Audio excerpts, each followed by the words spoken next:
আসসালামু আলাইকুম ওয়া রাহমাতুল্লাহি ওয়া বারাকাতুহু। প্রিয় রংপুরবাসী, আপনারা কেমন আছেন? ঘুমন্ত না জাগ্রত? সালামের জাপ দেখে তো মনে হচ্ছে দিনের বেলা ঘুমাই পড়ছেন আপনারা। সালাম দেওয়া সুন্নাত, সালামের জাপ দেওয়া অজিব। আমি সুন্নাতি তরিকায় সালাম দিচ্ছি, আপনারা জাপ দেওয়ার চেষ্টা করুন। আশেপাশের মাইকের সাউন্ড যতদূর আছে সকল পদ্ধতি আহ্বান করছি কোরআনের মহব্বতে সকলেই জান্নাতের বাগানে চলে আসুন। সাউন্ড খুঁজছি শোনা উচিত। আপনাদের মাঝে মধ্যে যার সামনে যতটুকু ফাঁকা জায়গা আছে একটু মিল করে করে সবাই সামনের দিকে চলে আসে। ফাঁকা জায়গাগুলো মিল করে সবাই সামনে আসে। আমি সুন্নাতি তরিকায় সালাম দিচ্ছি, আপনারা জাপ দেওয়ার চেষ্টা করুন। আসসালামু আলাইকুম ওয়া রাহমাতুল্লাহি ওয়া বারাকাতুহু। আলহামদুলিল্লাহ আলহামদুলিল্লাহি ওয়া কাফা ওয়া সালামুন আলা ইবাদিহিল্লাযীনা ইসতাফা। আম্মা বা'দু ওয়া নাউযু বিল্লাহি মিন শুরুরি আনফুসিনা ومن سيئات أعمالنا من يهده الله فلا مضل له ومن يضلله فلا هادي له ونشهد أن لا إله إلا الله وحده لا شريك له ونشهد أن محمدا عبده ورسوله فقد قال الله تعالى في كلامه المجيد وفي فرقانه الحميد। জবান করে সকলে পড়ে আউযু বিল্লাহি মিনাশ বিসমিল্লাহির রাহমানির রাহিম। ইন্নাল্লাহা ওয়া মালাইকাতাহু ইউসাল্লুনা আলান নাবিয়্যি ইয়া আইয়ুহাল্লাযীনা আমানু সাল্লু আলাইহি ওয়া সাল্লিমু তাসলিমা। আল্লাহুম্মা এই ভাগ তাহলে অফ করে দেন। বাড়ি খাচ্ছে সব দিনের সাথে নেই। وعلى آله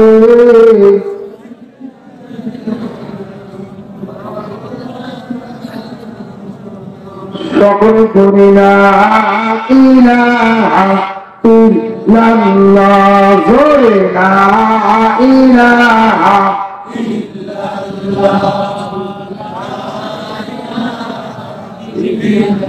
আপনারা সকলে থামেন। পেছনের ভাইরা ঘুমন্ত না জাগ্রত? আমাদের এলাকাতে দুইটা মহিলা মানুষ ঝগড়া করলে আর কাছে সাউন্ড বেশি হয়। কত বুঝতে পেরেছেন? তো আপনাদের সত্যি কি মহিলা মানুষের চেয়েও কমে গেছে নাকি শীত যাওয়ার পরও শীতকে লেগে বসে আছে? সবাই চিৎকার করে বলেন তো দেখি, জিকির করলে লাভ না ক্ষতি? কম না বেশি?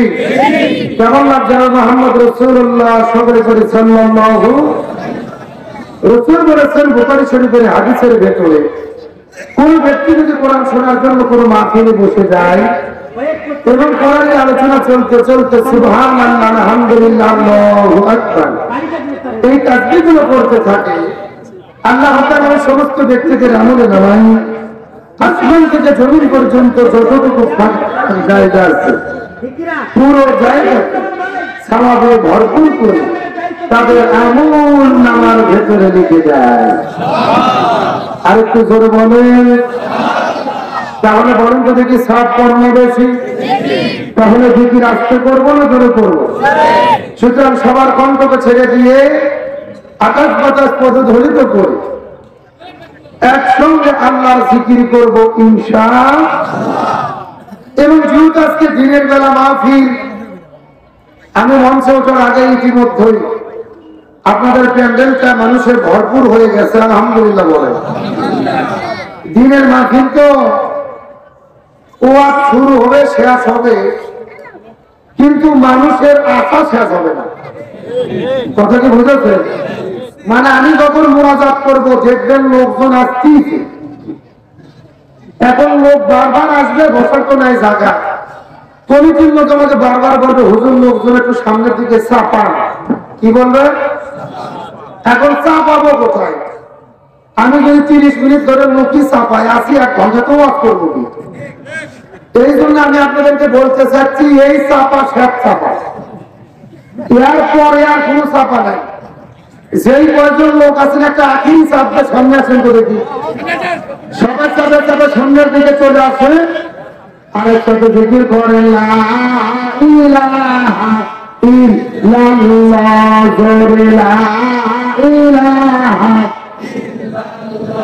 সুবহানাল্লাহ ওয়ালহামদুলিল্লাহ লা ইলাহা ইল্লাল্লাহ, জোরে লা ইলাহা তাকে সাথে লা ইলাহা। সব সূরজার গ্রহ তারা আল্লাহ নামের পাগল পারা, সব সূরজার গ্রহ তারা আল্লাহ নামের পাগল পারা। আমার আল্লাহ নামের তুই দয়া, আল্লাহ নামের তুই মায়া, লুকিয়ে রেখেছেন হে আল্লাহ লা ইলাহা ইল্লাল্লাহ, জোরে লা ইলাহা ইল্লাল্লাহ, লা ইলাহা ইল্লাল্লাহ মুহাম্মাদুর রাসূলুল্লাহ। সকলে বলি সাল্লাল্লাহু। আলহামদুলিল্লাহ, পৃথিবীর মানচিত্রে প্রায় 2 শতাধিক স্বাধীন দেশের মধ্যে মুসলিম সংখ্যা গরিষ্ঠ বৃহত্তম বাংলাদেশের ঐতিহ্যবাহী রংপুর জেলার অন্তর্গত পীরগঞ্জ থানায় জলাইডাঙ্গা পশ্চিম পাড়া হাফিজিয়া মাদ্রাসা ও লিল্লাহ বোর্ডিংয়ের উন্নতিকল্প আয়োজিত যুব সমাজের উদ্যোগে 3য় বার্ষিক ঐতিহাসিক তাফসীরুল কোরআন মাহফিল। আজকের মাহফিলের সম্মানিত সুযোগ্য সভাপতি, মহান আল্লাহ তাআলা যাকে সম্মানিত সভাপতির আসনে কবুল করেছেন, বানুয়া উচ্চ বিদ্যালয়ের সম্মানিত অবসরপ্রাপ্ত প্রধান শিক্ষক জনাব মোহাম্মদ আবুল কালাম আজাদ সাহেব, তিনি উপস্থিত আছেন। আলহামদুলিল্লাহ, আমরা সম্মানিত সভাপতির জন্য দোয়া করি, আল্লাহ তাআলা তাকে হায়াত তাইয়্যিবা সিয়াতি কুল্লিয়া দান করুন, সকলে পড়ি আমিন। আজকের মাহফিলের সম্মানিত সহ সভাপতি, জলাইডাঙ্গা পশ্চিম পাড়া জামে মসজিদের সম্মানিত সভাপতি জনাব মোহাম্মদ আহসান হাবিব সবুজ, আল্লাহ তাআলা তাকে দিনের জন্য কবুল করুক, বলেন আমিন। আজকের মাহফিলের প্রধান অতিথির আসন অলঙ্কৃত করেছেন আপনাদের চৈত্রকলা ইউপি পরিষদের সম্মানিত সুযোগ্য চেয়ারম্যান। সাউন্ড বাড়ানোর চেষ্টা করেন, কমই খায়, শুনতে যেন ভালো লাগে সেই কাজ করে। জি, জনাব মোহাম্মদ আরিফুজ্জামান শাহ চেয়ারম্যান সাহেব, আমরা সম্মানিত প্রধান অতিথির জন্য দোয়া করি, আল্লাহ তাআলা তাকে দিনের জন্য ইসলামের জন্য কবুল করুক, বলেন আমিন। মঞ্চ উপস্থিত বিভিন্ন শ্রদ্ধাভাজন ব্যক্তিবর্গ, আমার সামনে উপস্থিত দিনদার পরেশগার ইমানদার মুখ থেকে ভাইরা, বিশেষ করে আমি আসার পূর্ব মুহূর্ত পর্যন্ত কোরআন এবং হাদিসের আমাকে ছেড়ে অত্যন্ত গুরুত্বপূর্ণ আলোচনা করে শোনালেন। বিশেষ করে আমার পূর্বে আলোচনা করেছেন মাজলিসুল মুফাসসিরিনের রংপুরের সদস্য এই যে মদিনাতুল উলুম মডেল মাদ্রাসার সম্মানিত পরিচালক, বিশিষ্ট ইসলামী চিন্তাবিদ, উদীয়মান বিষয়ভিত্তিক আলোচক, আমার অত্যন্ত স্নেহের ভালোবাসার প্রিয় ভাই হযরত মাওলানা মাহবুব আলম হাবিবি দীর্ঘক্ষণ তিনি আলোচনা করেছেন। আপনাদের কেমন লেগেছে? চমৎকার আলোচনা করেছেন আমার প্রিয় ভাই। আল্লাহ তাআলা তার কণ্ঠকে সারা বিশ্বের জন্য কবুল করুক, সকলে করি আমিন। মঞ্চবর্তী বিভিন্ন শ্রদ্ধাভাজন ব্যক্তিবর্গ, আমার সামনে উপস্থিত দিনদার, পরহেজগার, ইমানদার, মুত্তাকি ভাইরা, পর্দার অন্তরালে আমার মা বোনেরা আছে না নাই? আরো ধরে বলেন আছে না নাই? তাদের জন্য আলোচনা করা দরকার, যেহেতু ওনারাই দেশের সরকার। কতক্ষণ ঠিক কিনা? ক্ষমতায় আসতেছে বারবার, আর সমাজটাকে পুড়িয়ে করতেছে ছাড় খাড়। সুতরাং আজকের মাহফিল থেকে তাদের জন্য কিছু বলা দরকার।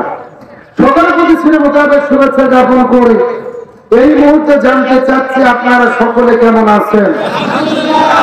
আলহামদুলিল্লাহি রাব্বিল।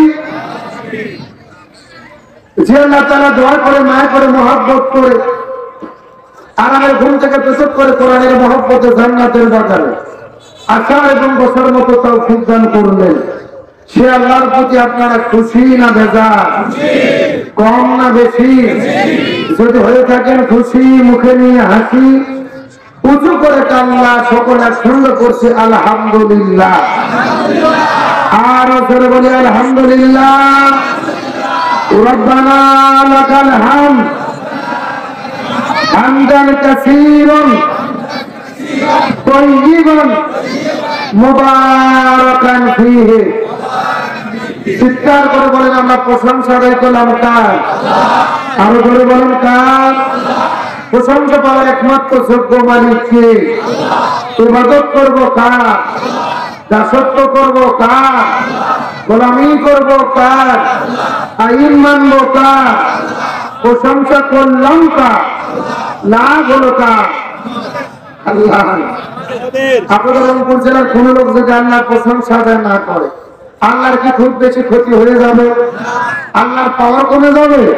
তারা চিৎকার করে বলেন প্রশংসা আদায় করে কার লাভ? আমাদের বলেন না, বলেন আমার না। বলেন কার লাভ? আমরা নিজেরা নিজেদের লাভ চাই কি চাই না? খুশি হয়ে চিৎকার করে বলতেছে আলহামদুলিল্লাহ। সম্মানিত উপস্থিত হাজিরিন, এই মাহফিলে আমাকে দাওয়াত দিয়েছে প্রায় 1 মাস আগে। আপনাদের গ্রামের কিছু সন্তান, আমার প্রিয় ভাই তৌহিদুল ইসলাম ভাই, সবাই ছিলেন তো নাকি? মাহফিলে দাওয়াত দেওয়ার পরে বিশাল বড় বড় পোস্টার মাইকিং, আজকের এত সুন্দর বিশাল আয়োজন। আশেপাশের যত গ্রাম আছে প্রত্যেকটা গ্রামের সমস্ত মানুষ যদি এই মাহফিলে আসতো, এখানে কি বসার জায়গা হতো? আজকের মাহফিলে তারাই আসতে পেরেছে আল্লাহ যাদেরকে কবুল করেছে। কথাটা ঠিক কিনা? আমার বন্ধুগণ, মুসলমান ভাইরা, গভীর মনোযোগ, চিৎকার করে বলেন আমরা কিসের আলোচনা শুনতে এসেছি? কথা না বললে কিন্তু ওয়াজ হবে না ভাই। আমি অন্য ধরনের বক্তা, আমি ওয়াজ করবো আর আপনারা টুটবেন আর ঘুম পারবেন, এই সুযোগ নেই। আমি যতক্ষণ ওয়াজ করবো আপনাদেরকে ওয়াজ করা লাগবে, পারবেন তো ইনশাআল্লাহ? তারা চিৎকার করে বলেন আমরা কিসের মাহফিলে এসেছি? আরো ধরে বলেন। কিন্তু বর্তমানে বাংলাদেশের যে পরিবেশ চলতেছে, আমাদের দেশের মধ্যে এমন কিছু লোক আছে যারা সব সহ্য করতে পারে, কিন্তু আল্লাহর কোরআনকে সহ্য করতে পারে না। এইরকম লোক আছে না নাই? বর্তমানে বাংলাদেশের বহুল প্রচলিত একটা রোগের নাম হলো অ্যালার্জি ব্যারাম। জোরে বলেন কি ব্যারাম? আর অ্যালার্জি ব্যারামের অন্যতম লক্ষণ হলো চুলকানি। জোরে বলেন কি? আমার দিকে তাকা। যে লোকের শরীরে অ্যালার্জি ব্যারাম আছে, 80 টাকা কেজি বেগুন, এই লোকের যদি 2 চাকা বেগুন খাওয়ান, 30 মিনিট পরে শরীরে চুলকানি শুরু হয়। ঠিক আছে, আসতে বললে ওয়াজ হবে না। যেরকম ঠিক, আরো করে ঠিক। আর 80 টাকা কেজি বেগুন মারা যায়, 700 টাকা কেজি গরুর গোস্ত, 2 চাকা গরুর গোস্ত যদি এই লোকের খাওয়ানো হয়, 30 মিনিট পরে দেখবেন শরীরে চুলকানি শুরু হয়। 700 টাকা কেজি গরুর গোস্ত, এটাও বাদ দিয়ে দেন। পদ্মার ইলিশ হলো 1600 টাকা কেজি। 1 টাকা ইলিশ যদি এই রুগীকে খাওয়ানো হয়, 5 মিনিট পরে শরীরের মধ্যে চুলকানি শুরু হয়। এই রংপুরের মুসলমান গভীর মনোযোগ। শুধুমাত্র বেগুন, গরুর গোস্ত, ইলিশ মাছের অ্যালার্জি নয়, এমন কিছু লোক বাংলাদেশের মধ্যে বের হয়েছে যাদের সামনে কোরআনের হাত কথা বললে শরীরে চুলকানি শুরু হয়, আমির ওলামা দেখলে শরীরে চুলকানি শুরু হয়, তাফসীর মাহফিল দেখলে শরীরে চুলকানি শুরু হয়। এমন লোক রংপুর জেলার মধ্যে আছে না নাই? আমার দিকে তাকান। এই যে আমি আলোচনা শুরু করলাম, ওয়াজ শুরু করার পরে আখিরি মোনাজাতের আগ পর্যন্ত মাহফিলের ভেতরে আমাকে আসার পরে বাধা দেবে যারা, আর ওয়াজ চলতে চলতে আপনাদের ভেতর থেকে উঠে যাবে যারা, মনে করবেন অ্যালার্জি রোগের রোগী তারা। আমার কথাকে বুঝেছে? তাহলে অ্যালার্জি রোগের রোগী ছিলেন লক্ষণ কয়টা? 2টে। 1 নম্বর দেখবেন হয় ওয়াজে বাধা দেবে, আর না হলে ভেতর থেকে উঠে চলে যাবে। এখন আমি আপনাদেরকে বলতে চাই, রংপুরের মুসলমান অ্যালার্জি রোগের রোগী যদিও থাকে, তাহলে কি আমরা কোরআনের হক কথা বলা বাদ দেব? কোরআনের সত্য কথা বলা বাদ দেব? সুতরাং কোরআনের মাহফিল এসেছে, কোরআনের হক কথা বলবো। আমি প্রধান বক্তা, আমার মন গড়া বক্তব্য হবে না, সভাপতির মন মতো বক্তব্য হবে না, কমিটির মন মতো বক্তব্য হবে না, বক্তব্য হবে কোরআন থেকে, রাসূলের সুন্নাহ থেকে। সুতরাং কোরআন সুন্নাহর হক কথা বলবো, হক পথে চলবো। প্রয়োজনে কোরআনের কথা বলতে গিয়ে, কোরআনের পথে চলতে গিয়ে, কোরআনের আন্দোলন করতে গিয়ে নিজের জীবনের সর্বোচ্চ বিলিয়ে দেব। কোন বাতিলের কাছে মাথা নত করবো না। যদি হারামত আল্লাহকে বলে দেখা।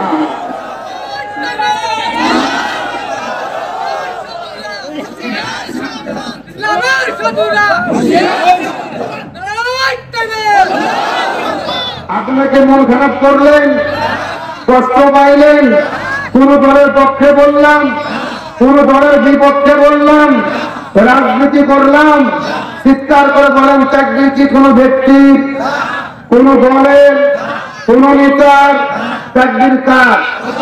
আরো জোরে বলেন। ওই আল্লাহ কোরআনের মধ্যে নিজেই বলেছে, রাব্বাকা ফাকাব্বির, তোমরা আল্লাহর নামে তাকবীর দাও। সুতরাং বলেন তাকবীর দিতে হবে কার হুকুম? আল্লাহ যেটা হুকুম করে এটা সুন্নাত না নফল? সুতরাং 1 নম্বর ফতোয়া হলো, নামাজ যেমন ফরজ, হজ যেমন ফরজ, রোজা যেমন ফরজ, একই রকম ভাবে মুসলমানদের জন্য আল্লাহর নামে তাকবীর দেওয়া ফরজ। সুতরাং তাকবীরের বিরোধিতা কোন মুসলমানের বাচ্চারা করতে পারে? সুতরাং আজকের মাহফিল আলোচনা চলবে যতক্ষণ তাকবীর হবে ততক্ষণ। রাজি আছেন ইনশাআল্লাহ? তার আগে আমি আপনাদেরকে বলতে চাই, আজকের মাহফিল হওয়াতে আপনারা খুশি না বেজার? এই মাহফিল প্রতি বছর হোক, আপনারা চান কি চান না? কারা কারা চান না হাত তোলেন। দিনের বেলা যে আপনারা ঘুম পাড়তেছেন বোঝা গেল। এই মাহফিল কি সত্য সত্য আপনার শেষ পর্যন্ত চান? প্রতি বছর চান? সত্যি সত্যি চান? যারা যারা চান হাত উঠান তো দেখি। লিল্লাহি তাকবীর, লিল্লাহি তাকবীর। চিৎকার করে বলেন ইয়া রাব্বাল আলামিন।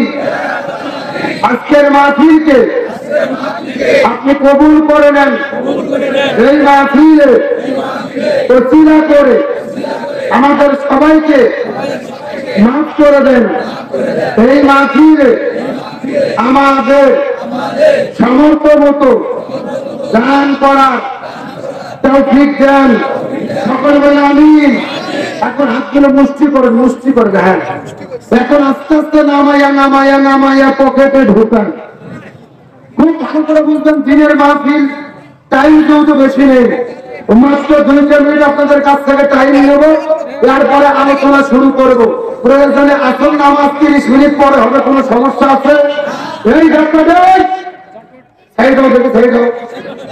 আমি কি বলছি টাকা দিতে? এত মাস্টারি করো কেন তোমরা?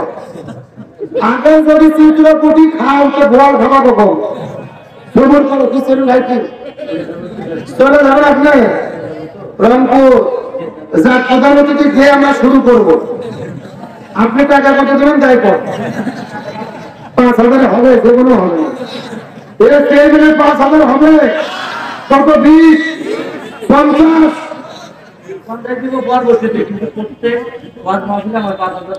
ওটা আলহামদুলিল্লাহ কিন্তু এটা তো মাদ্রাসা মাহফিলের 5 আর মাদ্রাসা কত দেবেন বলবেন কি বানাবো না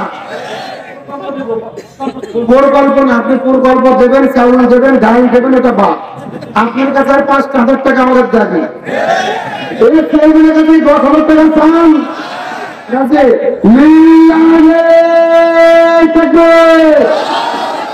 আজকের মাহফিলের প্রধান অতিথি চেয়ারম্যান সাহেব 10,000 টাকা ধরে মারহাবা আল্লাহ দানকে কবুল করেন জানি মানে বরকত দান করেন আল্লাহ তার মনের মাকসাদ পূর্ণ করেন বলেন আমিন কোন বিশৃঙ্খলা নেই যারা থাকেন যারা থাকবেন সময় করছেন 1 নম্বর চেয়ারম্যান চলে গেল আমি এই পৃথিবীর মধ্যে রাসূলের 10 জন সাহাবী ছিল যারা বেঁচে থাকা অবস্থায় জান্নাতের সুসংবাদ পাইছে সুবহানাল্লাহ বলেন এই আশায় মুবাশশিরা 10 জন সাহাবীর নাম ধরে ধরে আপনাদের মধ্য থেকে মাত্র 10 জন ব্যক্তি চাই কে আছেন হুজুর আমি দেব 20,000 টাকা আমি দেব 10,000 টাকা আমি দেব 5,000 আমি দেব 2,000 কমপক্ষে 1,000 টাকা করে কারা কারা দেবেন পারলে নগদে না পারলে বাকিতে লিখে দেবেন সময় মতো মাদ্রাসায় দিয়ে দেবেন এই মাহফিল করতে বিশাল খরচ মাত্র 10 জন লোক 2 মিনিটে শেষ করব 1 নম্বরে কে আছেন হাত উঠান হুজুর আমি দেব 20,000 আমি দেব 10,000 আমি দেব 5,000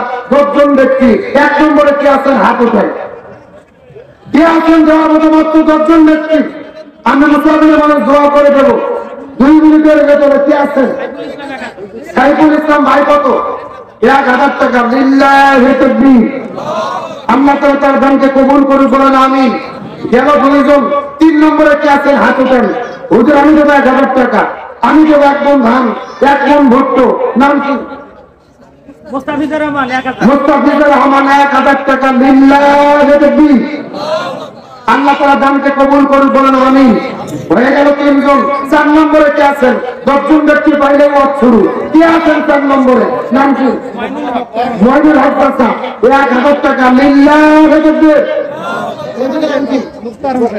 মুক্তার হোসেন 1,000 টাকা লিল্লাহি তাকবীর আলহামদুলিল্লাহ গেল 5 জন আর মাত্র 5 জন 6 নম্বরে কে আছেন ওই যে পিছনে নাম কি কামরুজ্জামান ভাই 1,000 টাকা লিল্লাহি তাকবীর কি নাম রাজু আরবি ভাই অবসরপ্রাপ্ত সৈনিক আরবি ভাই কোথায় রাজু ভাই কই ওইদিকে পারলে যাবেন না এই রাজু ভাইকে 5,000 টাকা হবে তাই যে সুন্দর ভাষা করছে ঢুকে আর ঘুম ধরছিল এখন ওয়াজ করলে বুদ্ধি নেই তাই আসলে রাজু ভাই ঠিক আছে কথা এদিকে শোনা যান না রাজু ভাইয়ের কাছে কত দাম 20 30 কত ভাইয়া আরেকটু বাড়ান 10 বস্তা সিমেন্ট দিলাম দরকার আছে না টাকার দরকার 10 বস্তা সিমেন্ট দিলাম লিল্লাহি তাকবীর অবসরপ্রাপ্ত সেনা কর্মকর্তা রাজু ভাই 5,000 টাকা 10 ব্যাগ সিমেন্ট জোরে করে মারহাবা আল্লাহ তাআলা দানকে কবুল করেন জান্নাতে বরকত দেন আল্লাহ পরিবারের উপরে খাস রহমত বরকত নাযিল করেন আল্লাহ তাআলা বাবা মাকে জান্নাতের খাতায় নাম লেখানো জোরে বলেন আমিন 6 নম্বর দাও আর মাত্র 4 জন লোক কি আছেন হুজুর আমি দেব 1,000 টাকা আমি দেব 5,000 আমি দেব 10,000 কি আছেন সভাপতি হুজুর কত দেবেন কত দেবেন আরেকটা হতে যাবে লিল্লাহি তাকবীর সভাপতি সাহেব 2,000 টাকা দেবে কত মারহাবা আনিসা বলবে কত আনিসা রহমান ভাই সলাইডাঙ্গা থেকে 1,000 টাকা লিল্লাহি তাকবীর আল্লাহ কবুল করুন বলেন আমিন মনিরুজ্জামান ভাই 2,000 টাকা লিল্লাহি তাকবীর ভাই আপনি কত দেবেন আপনি কত দেবেন 3,000 এটা কোন ভাগ না না ভাই একজন নাহলে 5 জন কিনতে এই ফরজ নামাজ কয় ওয়াক্ত 5,000 টাকা আপনার কাছে দেবেন হাসান হাবিব ভাই 5,000 টাকা দরকার মারহাবা লিল্লাহি তাকবীর। আল্লাহ তাআলা জান্নাতে কবুল করবে আমিন। মুজিবুর রহমান হাজী 1000 টাকা লিল্লাহি তাকবীর। আল্লাহ কবুল করবে আমিন। আর মাত্র দুইজন কি আছেন হাজিটার ভেতর থেকে হুজুর আমি তোমার 1000 টাকা, 1 মণ ধান, 1 মণ ভুট্টো, 1 ব্যাগ ছেড়ে কি আছেন দুইজন লোক হাজিটার কি আছেন আমি মুসাফির মানুষ দোয়া করে দেবো ইনশাআল্লাহ। আছেন কি আছেন হাজিটার? এই যে গাড়ি বাংলা যারা চেয়ারে বসে আছে এদের প্রত্যেকের নামে 1000 টাকা করে লেখা লাগবে, কারণ এত সম্মানিত লোক। হাজার হাজার লোক এখানে বসে আছে এরা চেয়ারে, এদের সম্মান আছে না নাই? চেয়ারে বসে থেকে ভাড়া দিয়ে 1000 টাকা। এর নাম কি? ইসলাম আমার ছোট ভাই 5 ব্যাগ সেলেট লিল্লাহি তাকবীর। আল্লাহ কবুল করে বলেন আমিন। এক তৌহিদ দিল 5 ব্যাগ, এই তৌহিদের খবর কি? কে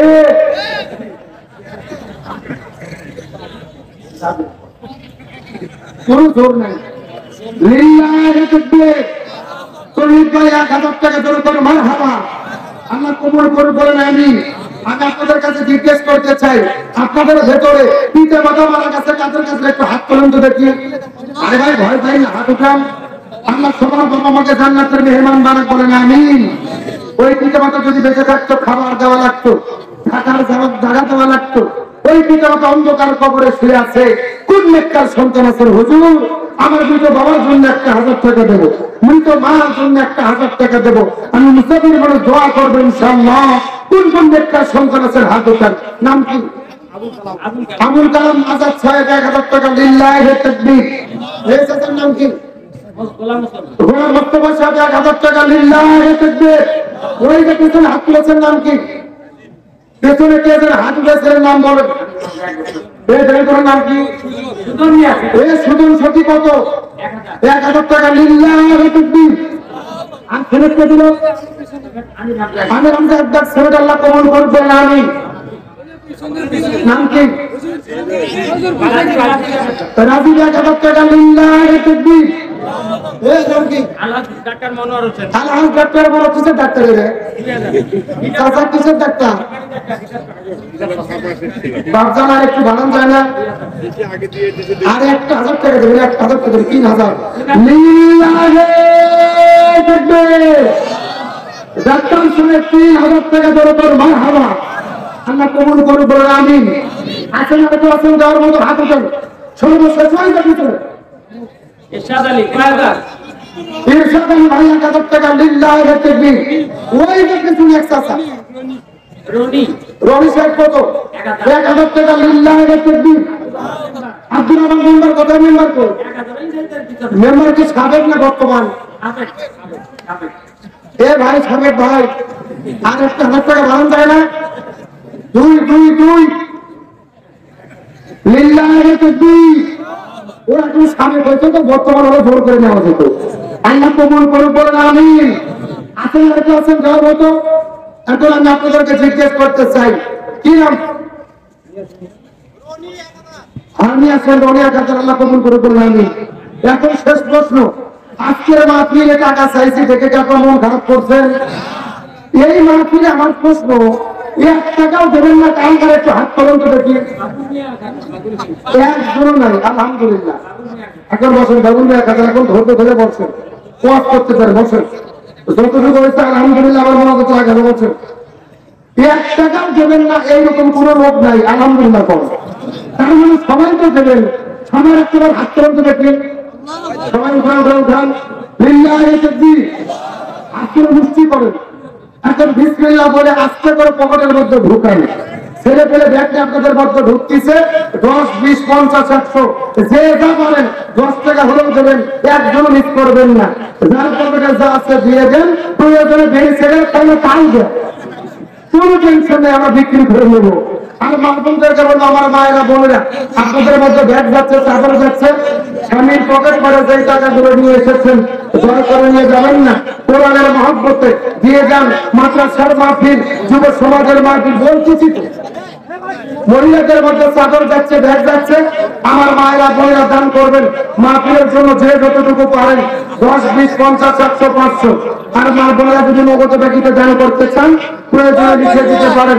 আপনাদের মতো কাগজ যাবে ইনশাআল্লাহ। এই যে কালেকশন চলতেছে, এখন কালেকশন চলবে, ওয়াজও চলবে, কোনো হইচই নাই। ব্যাগও চলবে, ওয়াজও চলবে। সবাই আমার দিকে দেখেন, বলুন কি বলবেন? আপাতত এই পাঠ শেষ, এখন সাইড হন। 2-1 দিন যদি যাই নাম লিখে রাখেন, মনে করতে লাগে বলে দেবো। আলোচনা কি শুরু করবো? সবাই আমার সঙ্গে পড়ে না, রহমানির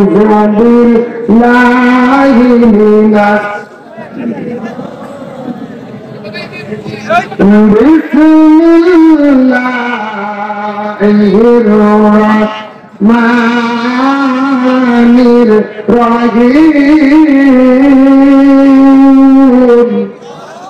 কোরআন তেলাওয়াত করে ডাকবো কাকে?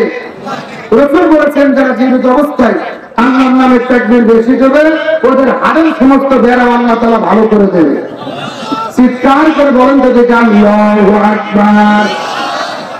ইয়া আইয়ুহার রাসূল বাল্লিগ মা উনজিলা ইলাইকা মির রাব্বিক وإن لم تفعل فما بلغت رسالته والله يعصمك من الناس إن الله لا يهدي القوم الكافرين। সূরা আদম 6 নম্বর পারা 18 নম্বর পৃষ্ঠার 10 নম্বর লাইন 67 নম্বর আয়াতে কারিমা। তাফসীর ইবনে কাসির, তাফসীরে কাবীর, তাফসীরে কুরতুবী, তাফসীরে মুনির, তাফসীরে মারুফুল কোরআন, তাফসীরে খাজিম, তাফসীরে তাবারি, তাফসীরে বিজলালের কোরআন, তাফসীরে তাফসীরুল কোরআন। এই আয়াতের উপর ভিত্তি করে 1 নয় 2 নয় অন্তত 10টা তাফসীরি গ্রন্থ আমি দেখেছি। এই আয়াতের ভেতরে আল্লাহ তাআলা এত পরিমাণ কথা বলেছেন। এই আয়াতের উপর ভিত্তি করে বর্তমান প্রেক্ষাপটে মিল করে যদি আলোচনা শুরু করা হয়, আলোচনা চলতে চলতে দিনের পরে দিন চলে যাবে, মাসের পরে মাস চলে যাবে, তারপর আলোচনা শেষ হবে না। জোরে বলা যাবে কি মারহাবা। এটা কোরআনের মুজিজা। কোরআনের আলোচনা শুরু হবে কিন্তু শেষ হবে, এটা কার বক্তব্য? আল্লাহ রাব্বুল আলামিন বলেন, ওয়ালাউ আন্না মা ফিল আরদি মিন শাজারাতিন আকলামুন ওয়াল বাহরু ইয়ামুদ্দুহু মিন বাদিহি সাবআতু আবহুরিন মা নাফিদাত কালিমাতুল্লাহ ইন্নাল্লাহা আজিজুল হাকীম। সূরা লোকমান 21 নম্বর পারা 12 নম্বর পৃষ্ঠার 13 নম্বর লাইন 27 নম্বর আয়াতে কারিমা। তাফসীরে কাসির থেকে বলতেছি, আল্লাহ রাব্বুল আলামিন বলে, ও পৃথিবীর মানুষেরা ভালো করে বোঝার চেষ্টা করো। আমি তোমাদেরকে যে কোরআন দান করেছি, এই কোরআনের যদি তোমরা একটা শব্দের ব্যাখ্যা করতে চাও, চিৎকার করে বলেন তো দেখি কয়টা শব্দ? আরো জোরে। জোর হলো না। আল্লাহ রাব্বুল আলামিন চ্যালেঞ্জ করে বলেন, আমি তোমাদেরকে যে কোরআন দান করেছি, এই কোরআনের যদি তোমরা একটা শব্দের ব্যাখ্যা করতে চাও, আর একটা শব্দের ব্যাখ্যা করার জন্য আমি আল্লাহ তাআলা तमाम পৃথিবীতে যত বৃক্ষ সৃষ্টি করেছি, সমস্ত বৃক্ষগুলিকে কেটে কেটে যদি তোমরা কলম বানাও,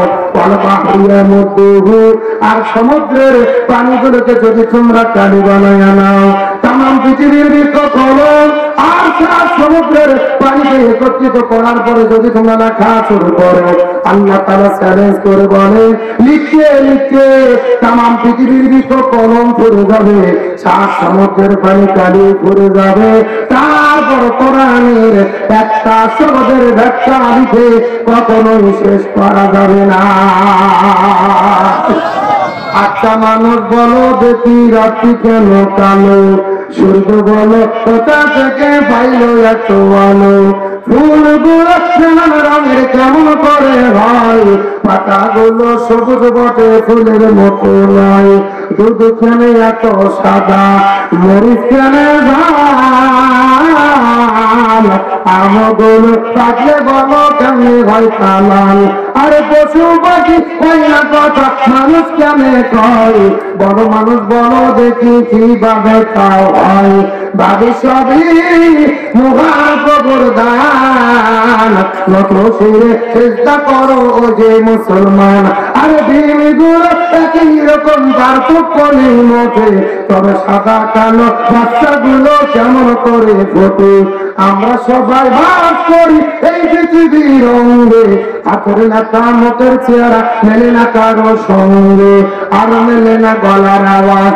আগুনগুলোর কি,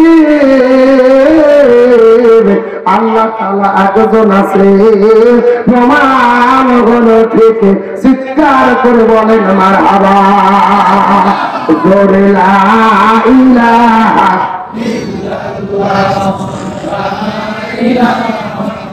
ইল্লাল্লাহ, লা ইলাহা লা ইলাহা ইল্লাল্লাহ মুহাম্মাদুর রাসূলুল্লাহ, শুকর করে সাল্লাল্লাহু।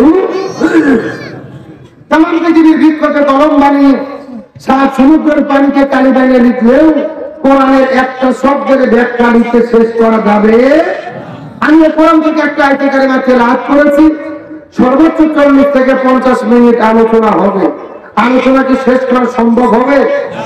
যদি সম্ভব নয়, তারপর আয়াতের উপর ভিত্তি করে বর্তমান প্রেক্ষাপটকে মিল করে যতটুকু আলোচনা জানা শোনা এবং আমল করা অতীব জরুরি, ততটুকু আলোচনা এই গুনাহগারের মুখ থেকে যেন আল্লাহ তাআলা বের করে দেয়।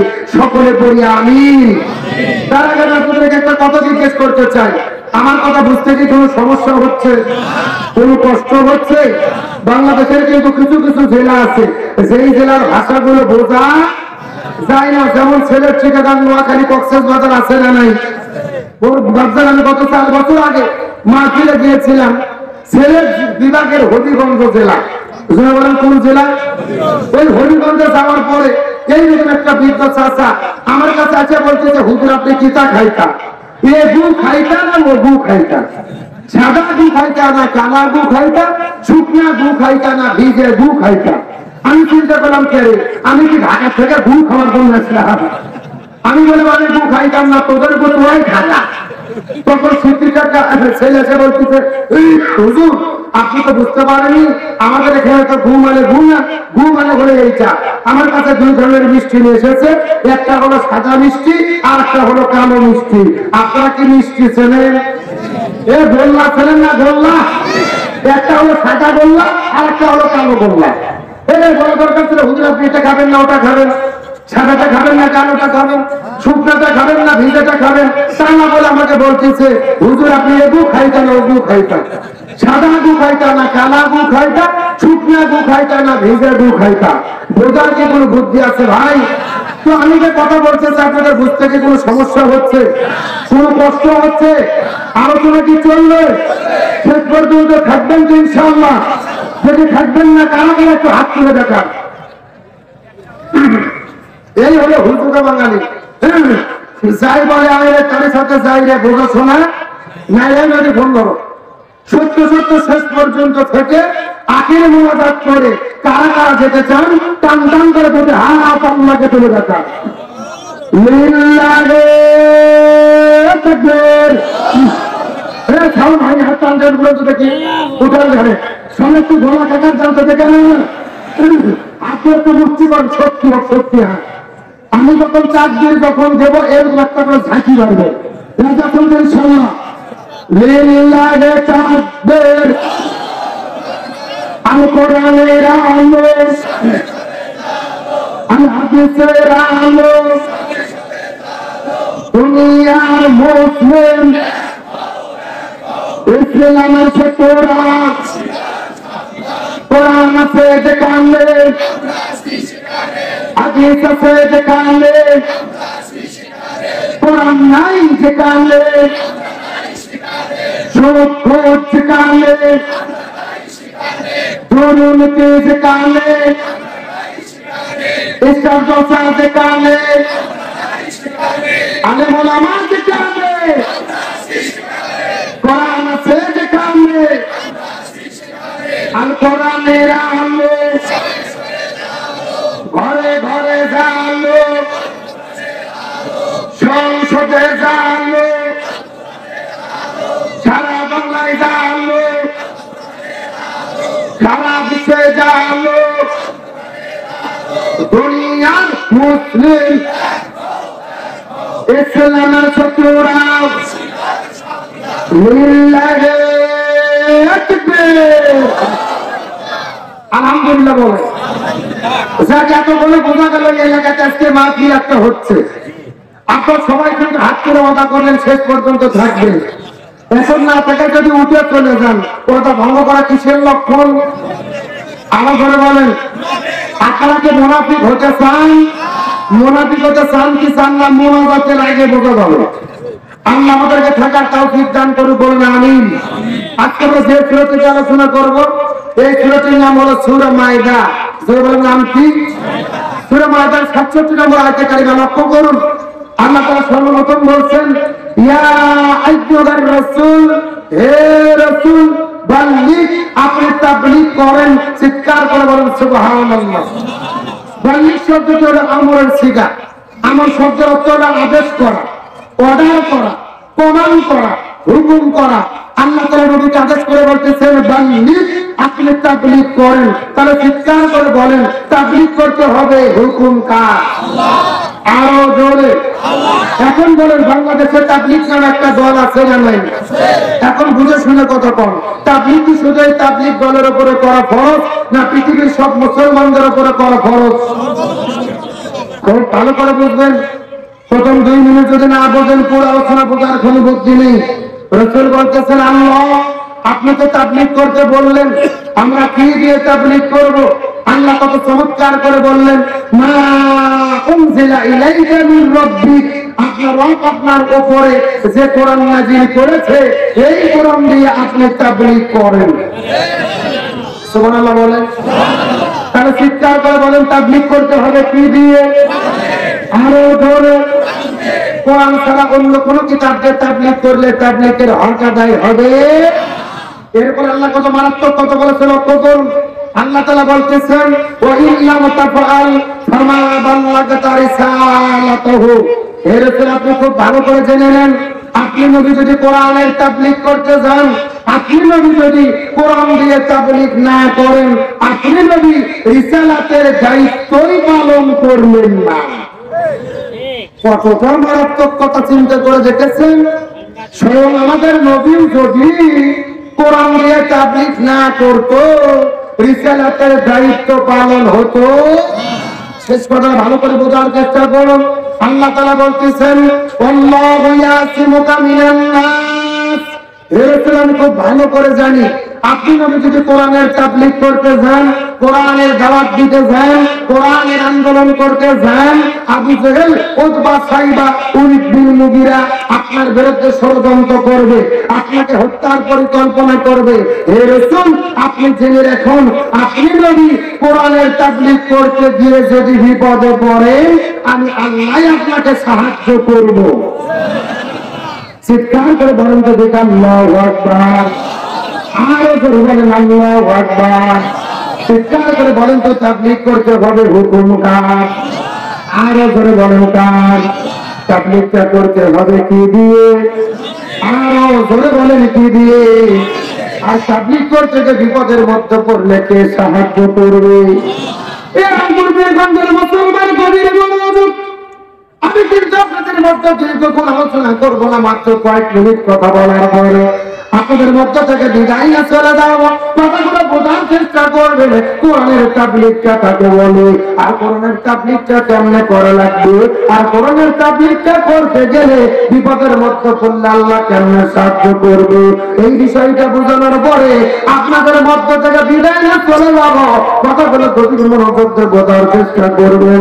আমার নবীদের উপরে আল্লাহ যখন কোরআন নাযিল করলো, আমার নবী কোরআনের দাওয়াত দেওয়ার জন্য যখন রাজপথের মধ্যে ঝাঁপিয়ে পড়লো রে, আমার নবী যেখানে এই কোরআনের কথা বলে ওই জায়গার মধ্যে যাইয়া আবু জেহেলরা বাধা দেয়। আরো করে বলেন, কথাগুলো সুন্দর করে বোঝার চেষ্টা করবেন। আল্লাহ কোরআন বলেন, কোরআন পেশ করে বলে আল্লাযীনা কাফারু লা তাসমাউ লিহাযাল কোরআন, কাফিররা আইন জারি করে দিল আব্দুল্লাহর ছেলে মুহাম্মদ যেখানে এই কোরআনের কথা বলবে ওই জায়গার মধ্যে তারা হট্টগোল তৈরি করবে।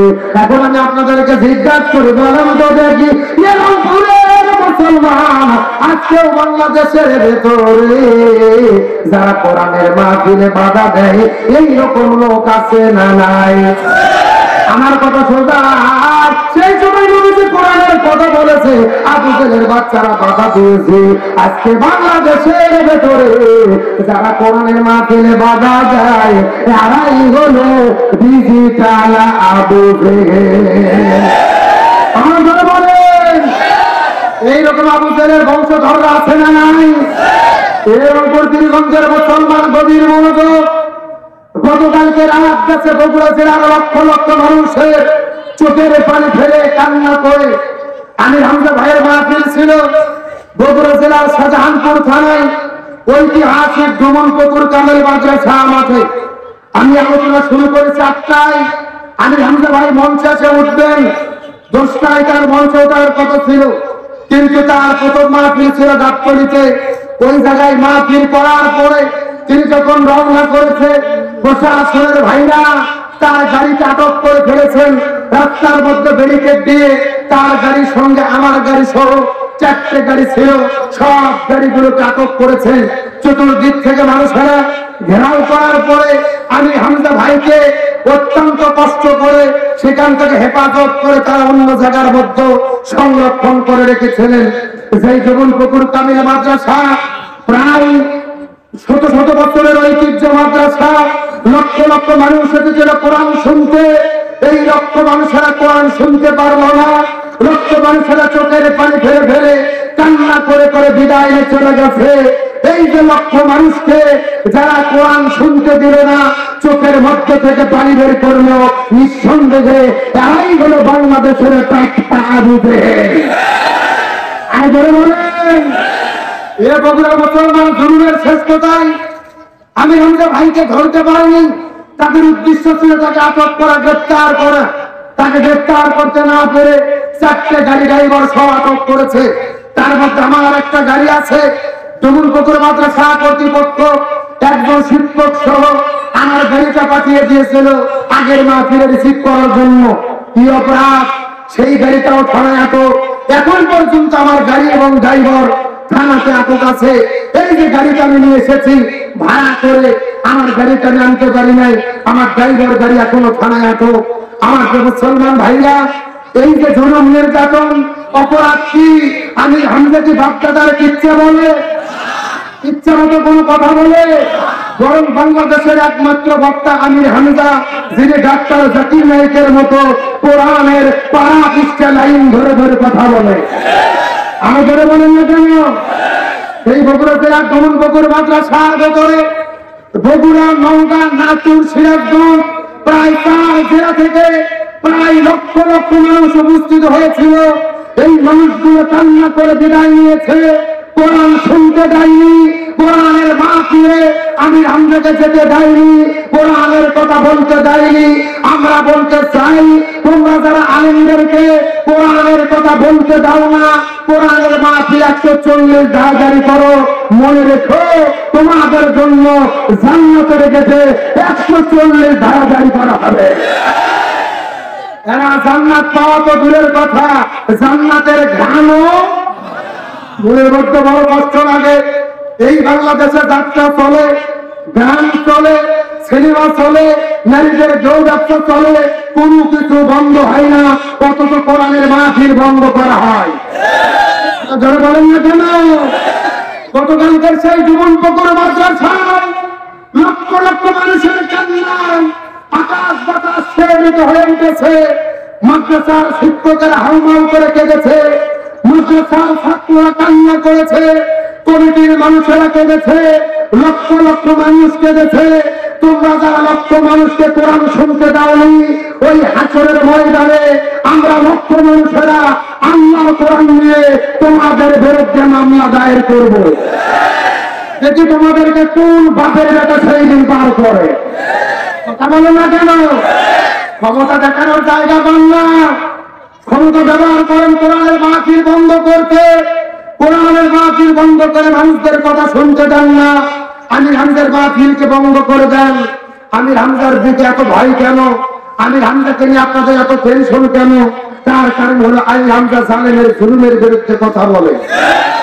এই বাংলাদেশে কোরআনের প্রতি আল্লামা সাঈদী বিদায় নিয়েছে, বাংলাদেশের মানুষেরা কম করে আমির হামজাকে জায়গা করে দিয়েছে। আগামীর ভবিষ্যতে আল্লামা সাঈদীর যোগ্য উত্তরসূরি হবে আমির হামজা। ইনশাআল্লাহ আমির হামজা ভাই সেখানে যায়, লক্ষ লক্ষ মানুষ সেখানে উপস্থিত হয়। সেই আমির হামজা ভাইকে তারা ষড়যন্ত্র করেছে। প্রায় 3-4 কিলো রাস্তা থেকে নেমে কোটার মধ্যে চড়ার ভেতর দিয়ে, জমির ভেতর দিয়ে হেঁটে হেঁটে হেঁটে হেঁটে চলে গেছে। এমনিতে অসুস্থ, কথা বলতে পারে না। আমির হামজা ভাই ক্লান্ত, 2-3টা মাহফিল কথা বলতে পারে না।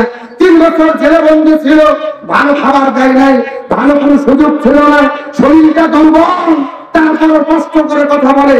আমরা দোয়া করি, আল্লাহ আমির হামজাকে আপনি পরিপূর্ণ সুস্থ করে দেন, কোরআনের কথাগুলো ধারাস শুনতে পারার তৌফিক দিয়ে দেন। আর সেখানে সেখানে মাহফিল বন্ধ হয়ে যাচ্ছে, এই মানুষগুলোকে আপনি সবুর করার মতো তৌফিক দিয়ে দেন। আরো জোরে বলেন আমিন। তার চিৎকার করে বলেন, কোরআনের মাহফিল বন্ধ করে যারা, ডিজিটাল আবু জেহেল। এরকম মুসলমান গভীর মনোযোগ, বাগদাদের কোন কিচ্ছা গাইয়ে বলার জন্য আপনাদের ভদ্রাসী নাই। যতগুলো কথা বলবো কোরআন থেকে দলিলের কথা বলবো। মোবাইল থেকে রেকর্ড করে নেন, খাতা কলম থেকে লিখে নেন। সূরাটির নাম হলো সূরা আনফাল, আর আয়াত নম্বর হলো 30। গভীর মনোযোগ বোঝার চেষ্টা করবেন। আল্লাহ কত চমৎকার করে বলে, ওয়াইয ইয়ামকুরু বিকাল্লাযীনা কাফারু, ওয়াইয ইয়ামকুরু বিকাল্লাযীনা কাফারু। আল্লাহ তাআলা ডাকতে বলে, ইয়া রাসূলুল্লাহ, আবু জেহেল আপনার বিরুদ্ধে ষড়যন্ত্র করতেছে, কিয়ামত পর্যন্ত করবে। কথাগুলো সুন্দর করে বোঝার চেষ্টা করবেন। ইয়ামকুরু শব্দটা হলো মুদারের সিগা, বর্তমান, ভবিষ্যৎ, প্রেজেন্ট, ফিউচার। আর যদি আমার যারা ব্যাকরণ যারা পড়েছেন তারা বুঝতে পারবেন। আল্লাহ বলে, ইয়া রাসূলুল্লাহ, আবু জেহেল আপনার বিরুদ্ধে ষড়যন্ত্র করতেছে, কিয়ামত পর্যন্ত করবে। এখন আমি আপনাদেরকে জিজ্ঞাসা করি, বলেন তো আবু জেহেল কি কিয়ামত পর্যন্ত বেঁচে থাকবে? তাহলে আল্লাহ মনে হয় ভুল করে লিখেছে। মুসলমান গভীর মনোযোগ, আল্লাহ তাআলা কখনো ভুল করে না। কেমন কথা বললে ইমান থাকবে না, কিন্তু আল্লাহ যদি মাতারা শব্দটিতে অর্থ হয়ে যেত, কিন্তু আল্লাহ মাতারা না দিয়ে ইয়ামকুরু শব্দটি কেন ব্যবহার করলো? এই আয়াতের ব্যাপারে তামাম পৃথিবীর মুফাসসির কেরাম একমত পোষণ করেছেন, কিয়ামত পর্যন্ত আবু জেহেল থাকবে না, কিন্তু আবু জেহেলের নাতি পুতিরা, যোগ্য উত্তরসূরিরা কিয়ামত পর্যন্ত দেশে দেশে থাকবে। তার বক্তব্য। আসলে আমি যদি একটা কথা বানায় বলি, আমার সেবা কাটে নেবেন, আমার কোনো আপত্তি নেই। তবে আমি কোরআন থেকে দলিলে যদি কথা বলি, আর আপনারা যদি মুসলমানের বাচ্চা হন, আপনাদেরকে মেনে নিতে হবে। তাহলে কিয়ামত পর্যন্ত আবু জেহেল থাকবে, কে বলেছেন? বলেন রাসূল বলেন, আল্লাহ। আপনি বলেন কিয়ামত পর্যন্ত আবু জেহেল জমিনের মধ্যে থাকবে, কিন্তু আমরা আবু জেহেলদেরকে চিনতে পারবো কেমনে? আল্লাহ বলে, ইয়া রাসূলুল্লাহ, কিয়ামত পর্যন্ত আবু জেহেল যারা হবে তারা সব সময় কাজ করবে 3টা। জোরে বলেন কয়টা? আরো জোরে। এই তিনটা কাজ থেকে বোঝা যাবে রংপুরে আবু জেহেল আছে না নাই। আগে আছে বলেন না, আগে শোনেন, শোনার পরে দিন করবেন। কয়টা কাজ করবেন? মুসলমান গভীরে কোন কোন তিনটা কাজ করবে দয়া করে বলেন তো দেখে জানতে যায়। আল্লাহ বলে ইয়া রাসূলুল্লাহ, এই তিনটা কাজের ভেতরে প্রথম নম্বর কাজ হলো এই জমিনে যারা কোরআনের হক কথা বলবে, কোরআনের সত্য কথা বলবে, জালেমের জুলুমের বিরুদ্ধে কথা বলবে, প্রথম নম্বর কাজ হলো নিয়ুসবিতুকা, তাদেরকে তারা জেলের ভেতরে বন্দী করবে। আজকে বাংলাদেশের মতো আলিমেরা জেলের মধ্যে বন্দী আছে না নাই? এই বাংলার জমিনে বাঘের মতো সিংহের মতো হুঙ্কার দিয়ে দিয়ে গর্জন দিয়ে দিয়ে কথা বলতো সাইকুল হাদিস ইবনুল সাইকুল হাদিস আল্লামা মামুনুল হক। আরো করে বলেন শিশু বক্তা নামে পরিচিত রফিকুল ইসলাম মাদানী। আমার প্রিয় ভাই মুফতি আমির হামজা ওই যে কোরআনের বাকি আল্লামা সাইদি 1-2 বছর ধরে কোরআনের মাহফিলে যিনি আলোচনা করলেন, তার আলোচনা শোনার পরে কেমন পৃথিবীর ভেতরে হাজার হাজার মানুষেরা কালেমা পড়ে পড়ে পড়ে পড়ে মুসলমান হয়ে গেল। সেই মানুষটা কাবা ঘরের মধ্যে ঢুকে নামাজের অনুমতি পাইল। কাবা শরীফের ইমাম যেই মানুষটির কপালে চুমু খাইল, ওই কোরআনের বাকি আল্লামা সাইদি 13 বছর ধরে জেলের মধ্যে বন্দী থাকার পরে বিনা চিকিৎসায় বিদায় নিয়ে চলে গেল। এই যে আলেমদের জেলে বন্দী করে, আলেমদের কোন অপরাধ নেই, আলেমদের অপরাধ হলো একটা, এই জমিনের ভেতরে তারা কোরআনের আসল তাবলীগ করেছে। আমরা বলেন এটা আসল তাবলীগ। আমরা 40 বছর ধরে তাবলীগ করতেছি, একটা পয়সা দিলে তো মাথার উপরে মারে না। কথা বল না দেন। আচ্ছা এই 2 ঘন্টার উচিত চেরা কারা? না না না, আবু জেহেলের কথা শুনে তো ওটার লক্ষণ ভালো না। ও যদি ওটা অন্য সময় উঠবে, আবু জেহেলের কথা শুনে ওঠার পরে প্রসাদ করে জাগার মাল যদি জাগা ফেরত না আসে তাহলে মনে করবেন ভেজাল আছে। এই কথা বললে কে? আসলে আজান হবে, কোন দিকে টাকাটাকি নাই। 30 মিনিট পরে এখানে আজান হবে, এখানে সবাই মিলে জামাত হবে ইনশাআল্লাহ। এতে কোনো সমস্যা নাই, কোনো দিকে যাওয়া যাবে না। আলোচনা চলছে চলছে, তার চিৎকার করে বলে আবু জেহেল পয়সা ফাঁস করবে। আরো করে বলেন মুসলমান গভীরে বলেন আবু জেহেল তিনটা কাজ করে। প্রথম নম্বর কাজ হলো কোরআনের হক কথা যারা বলবে তাদেরকে জেলে বন্দী করবে। 2 নম্বর কাজ হলো আলেমদেরকে জেলের মধ্যে বন্দী করার পরে যদি তাদেরকে দিনের পথ থেকে ফিরানো না যায়, ইসলামের পথ থেকে ফিরানো না যায়, কোরআনের পথ থেকে ফিরানো না যায়, ইয়াকতুলুকা, প্রয়োজনে তারা তাদেরকে হত্যা করে বিদায় করে দেবে। এই বাংলাদেশে ইসলামী আন্দোলন করার কারণে ইসলামী আন্দোলনের কত বীর শিবছানাদের গলার ভেতরে হাসির করে ঝুলাইয়া বিদায় করে দেওয়া হয়। এই 1 নম্বর জেলে বন্দী করবে, 2 নম্বর হত্যা করবে, 3 নম্বরে দেশের মধ্যে যে আলেমদের জনপ্রিয়তা বেড়ে যাবে, যাদের মাহফিলে লক্ষ লক্ষ মানুষের উপস্থিতি ঘটবে, যাদের মাহফিলে লক্ষ লক্ষ যুবকেরা দৌড়ে যাবে, এই সমস্ত আলেমদেরকে এই দেশের মধ্যে তারা থাকতে দেবে না। লিয়ে করি জোটা, এই আলেমদেরকে তারা দেশ থেকে বের করে দেবে। এই বাংলাদেশে মাত্র 3 বছরের ব্যবধানে কোটি কোটি মানুষের ভেতরে যিনি জনপ্রিয়তা অর্জন করেছিল আমার প্রিয় ভাই মিজানুর রহমান আল আজহারি। আরো বলেন এই আজহারি ভাই জনপ্রিয়তা অর্জন করার কারণে এই দেশের মধ্যে তার থাকার জায়গা হলো না, তাকেও বাংলাদেশ থেকে মালয়েশিয়া যাইতে বাধ্য করা হলো। এই জন্য আবু জেহেল 3টা কাজ করবে। 1 নম্বর জেলে বন্দী করবে, 2 নম্বর হত্যা করবে, 3 নম্বর দেশ থেকে বের করে দেবে। এই 3টা কাজ আজকেও যারা করতেছে এরাই হলো আবু জেহেলের যোগ্য উত্তরসূরি। আবু জেহেলদের চেনা যায়, এ রংপুরের মানুষ চেনা যায়। চিনলে ওদের নাম বলার দরকার নেই। আমরা খামাকে নাম বলে মার খাবো কেন? কোরআন হাদিসে যা আছে বলবো, তার সাথে মিলে গেল দেখার টাইম আমাদের নেই। আর ধরে বলেন তবে রংপুরের মুসলমান গভীর মনোযোগ। বর্তমানে বাংলাদেশের যে গণজোয়ার সৃষ্টি হয়েছে, এই বাংলাদেশের যুবকেরা প্রমাণ করেছে তারা যাত্রার প্যান্ডেলে যায় না, তারা কোরআনের মাহফিলে ছুটে যায়। বর্তমানে যুবকেরা সিনেমার হলে যায় না, তারা কোরআনের মাহফিলে ছুটে যায়। এখান থেকে প্রমাণ হয়েছে আগামী বাংলাদেশ হবে মুসলমানদের বাংলাদেশ, আগামী বাংলাদেশ হবে কোরআনের বাংলাদেশ, আগামী বাংলাদেশ হবে আনন্দের বাংলাদেশ। ওই মিজানুর রহমান আজাদের বাড়িতে সে ফিরবে, আল্লামা মামুনুল হক মুক্ত হবে। ওই আনন্দের হাতে হাত রেখে পুরো বাংলার জমিনে আল্লাহ কোরআনের রাষ্ট্র কায়েম করে দেবে। ওই দিনের জন্য কারা কারা প্রস্তুত আছেন? যদি হাত আল্লাহকে তুলে দেখান।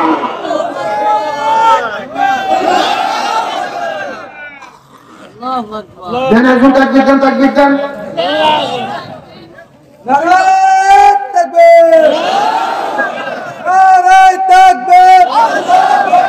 ইসলামের শত্রুরা, ইসলামের শত্রুরা আল্লাহ কবুল করে বলেন আমিন। আপনাদেরকে কষ্ট হচ্ছে, মন খারাপ করতেছেন, তবে মনের মধ্যে কষ্ট নিয়ে একটা মেসেজ আপনাদেরকে দিতে চাই। এই বাংলার জমিনে মুসলমানদের অধপতনের পেছনে, মুসলমানদের দুর্বিনাশার পেছনে অন্যতম কারণ হলো আমরা আলেমরাই একদল হতে পারি নাই। কথা বলেন না কেন? এক হুজুর আর হুজুরের বিরুদ্ধে ফতোয়া দেয়, আর এক হুজুর আর হুজুরের বিরুদ্ধে ফতোয়া দেয়। এইরকম ফতোয়াবাজি আছে না নাই? ও ভালো করে বুঝবেন। কয়েকদিন হলে বাংলাদেশের তুমুল সমালোচনা চলতেছে একটা শব্দ নিয়ে, যার নাম হলো মিনারে হক। সত্যের মাপকাঠি কি? কে সত্যের মাপকাঠি হবে? একদল বলতেছে সাহাবীরা সত্যের মাপকাঠি নয়। এটা প্রমাণ করতে গিয়ে সাহাবীদের ত্রুটি বিচ্যুতি নিয়ে আলোচনা হচ্ছে। আবার একজন সাহাবীদেরকে সত্যের মাপকাঠি প্রমাণ করতে গিয়ে নবী রাসূলদের ত্রুটি বিচ্যুতি বের করতেছে। ধরে বলেন নাউযুবিল্লাহ।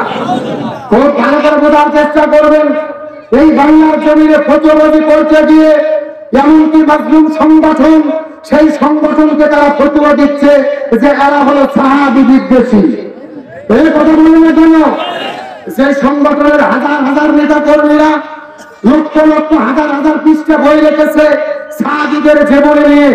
সেই সংগঠনের নেতা কর্মীরা সাহাবীদের জীবনী বলার পরে তার কর্মীদেরকে উজ্জীবিত করে মানুষদের মধ্যে আলোচনা করে। সেই সংগঠনের বক্তারা সাহাবীদের আলোচনা করে মানুষদেরকে দিনের পথে ডাকে। যেই সংগঠনের কর্মীরা জেলখানায় বন্দী হওয়ার পরে সবাই খাদ্যাবার ইতিহাস মনে করে সবুর করে।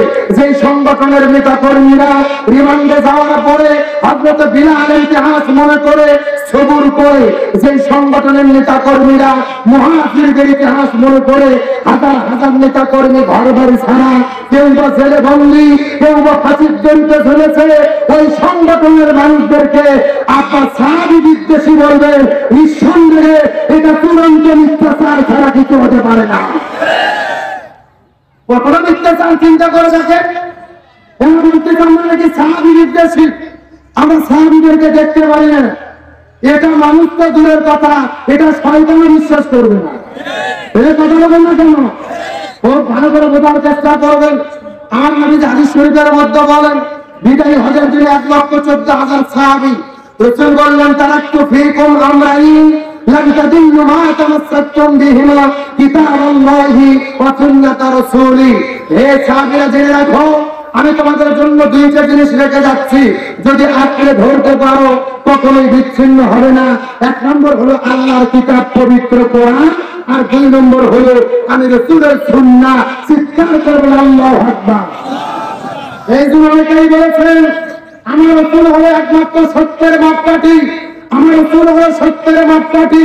আর রাসূলের সত্যের মাপকাঠিতে পরীক্ষিত এক নম্বর ইমানদার মুসলমান হলো সাহাবীরা। কথা বলে না কেন? নবী রাসূলের পরে সবচাইতে উত্তম উম্মাত সাহাবী কারা? সাহাবীরা। যাদের সম্পর্কে রাসূল বলেছেন as-সাহাবাত কান-নুজুম, সাহাবীরা আকাশের নক্ষত্র স্বরূপ।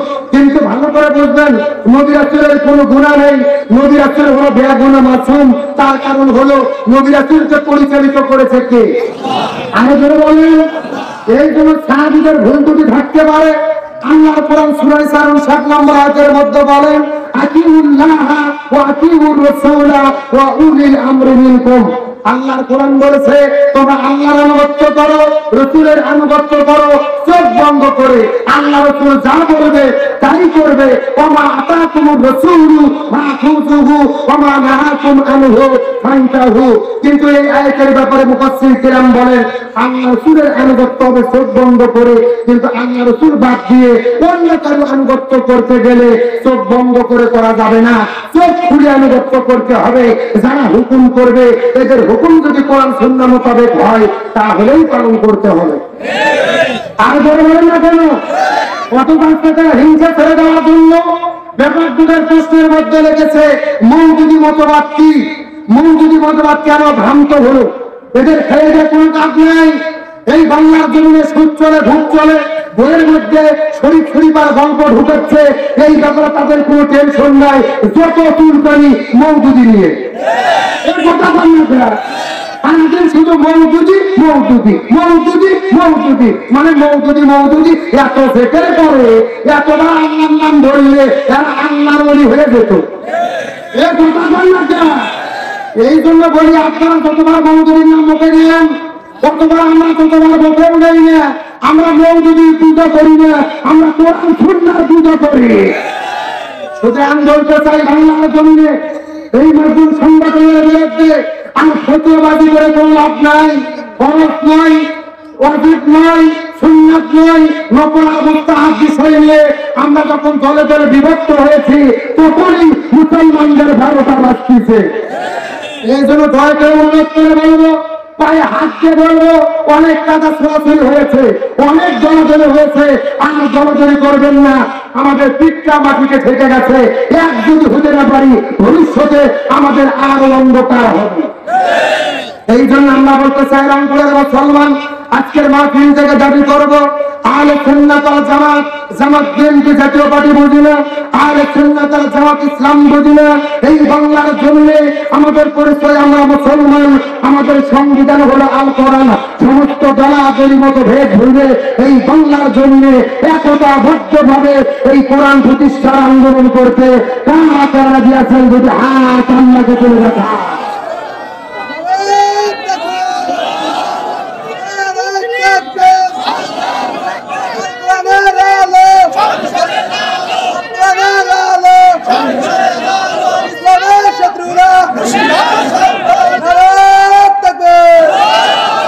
আপনাদের কি কষ্ট হয়, মন খারাপ করেন, তারা চিৎকার করে বলেন কোরআনের পক্ষে থাকলে বিপদ আছে না নাই? কিন্তু বাংলাদেশে সবাই কি বিপদে পড়ছে? এই বাংলাদেশে ভণ্ড কি আছে না নাই? কথা কয় না। আরে ভাই আমি হকানি পীরের বিরুদ্ধে কোনো বক্তব্য দিই না, কারণ হকানি পীর বাংলাদেশে আসেনি দেয়, সৌদি আরব থেকে ইসলাম বাংলাদেশে এসেছে। কিন্তু একটা কথা মনে রাখবেন, যেই জিনিস যত খাঁটি তার ঘাটা তত বেশি। বর্তমানে বাংলাদেশে 48,000 পীর, যেরকম হাজার, আর 48,000 পীরের ভেতরে অধিকাংশ পীর হলো ভণ্ড পীর। আর সেই রকম পীর ওই রকম জিকির আছে না নাই? আমি কি বলবো? আল্লাহর ওলি খাজা বাবা, বিশ্বের ওলি খাজা বাবা, ফরিদপুরের কেবলা জাগা, তোমার জন্য কান্দে বাবা, লক্ষ জাকের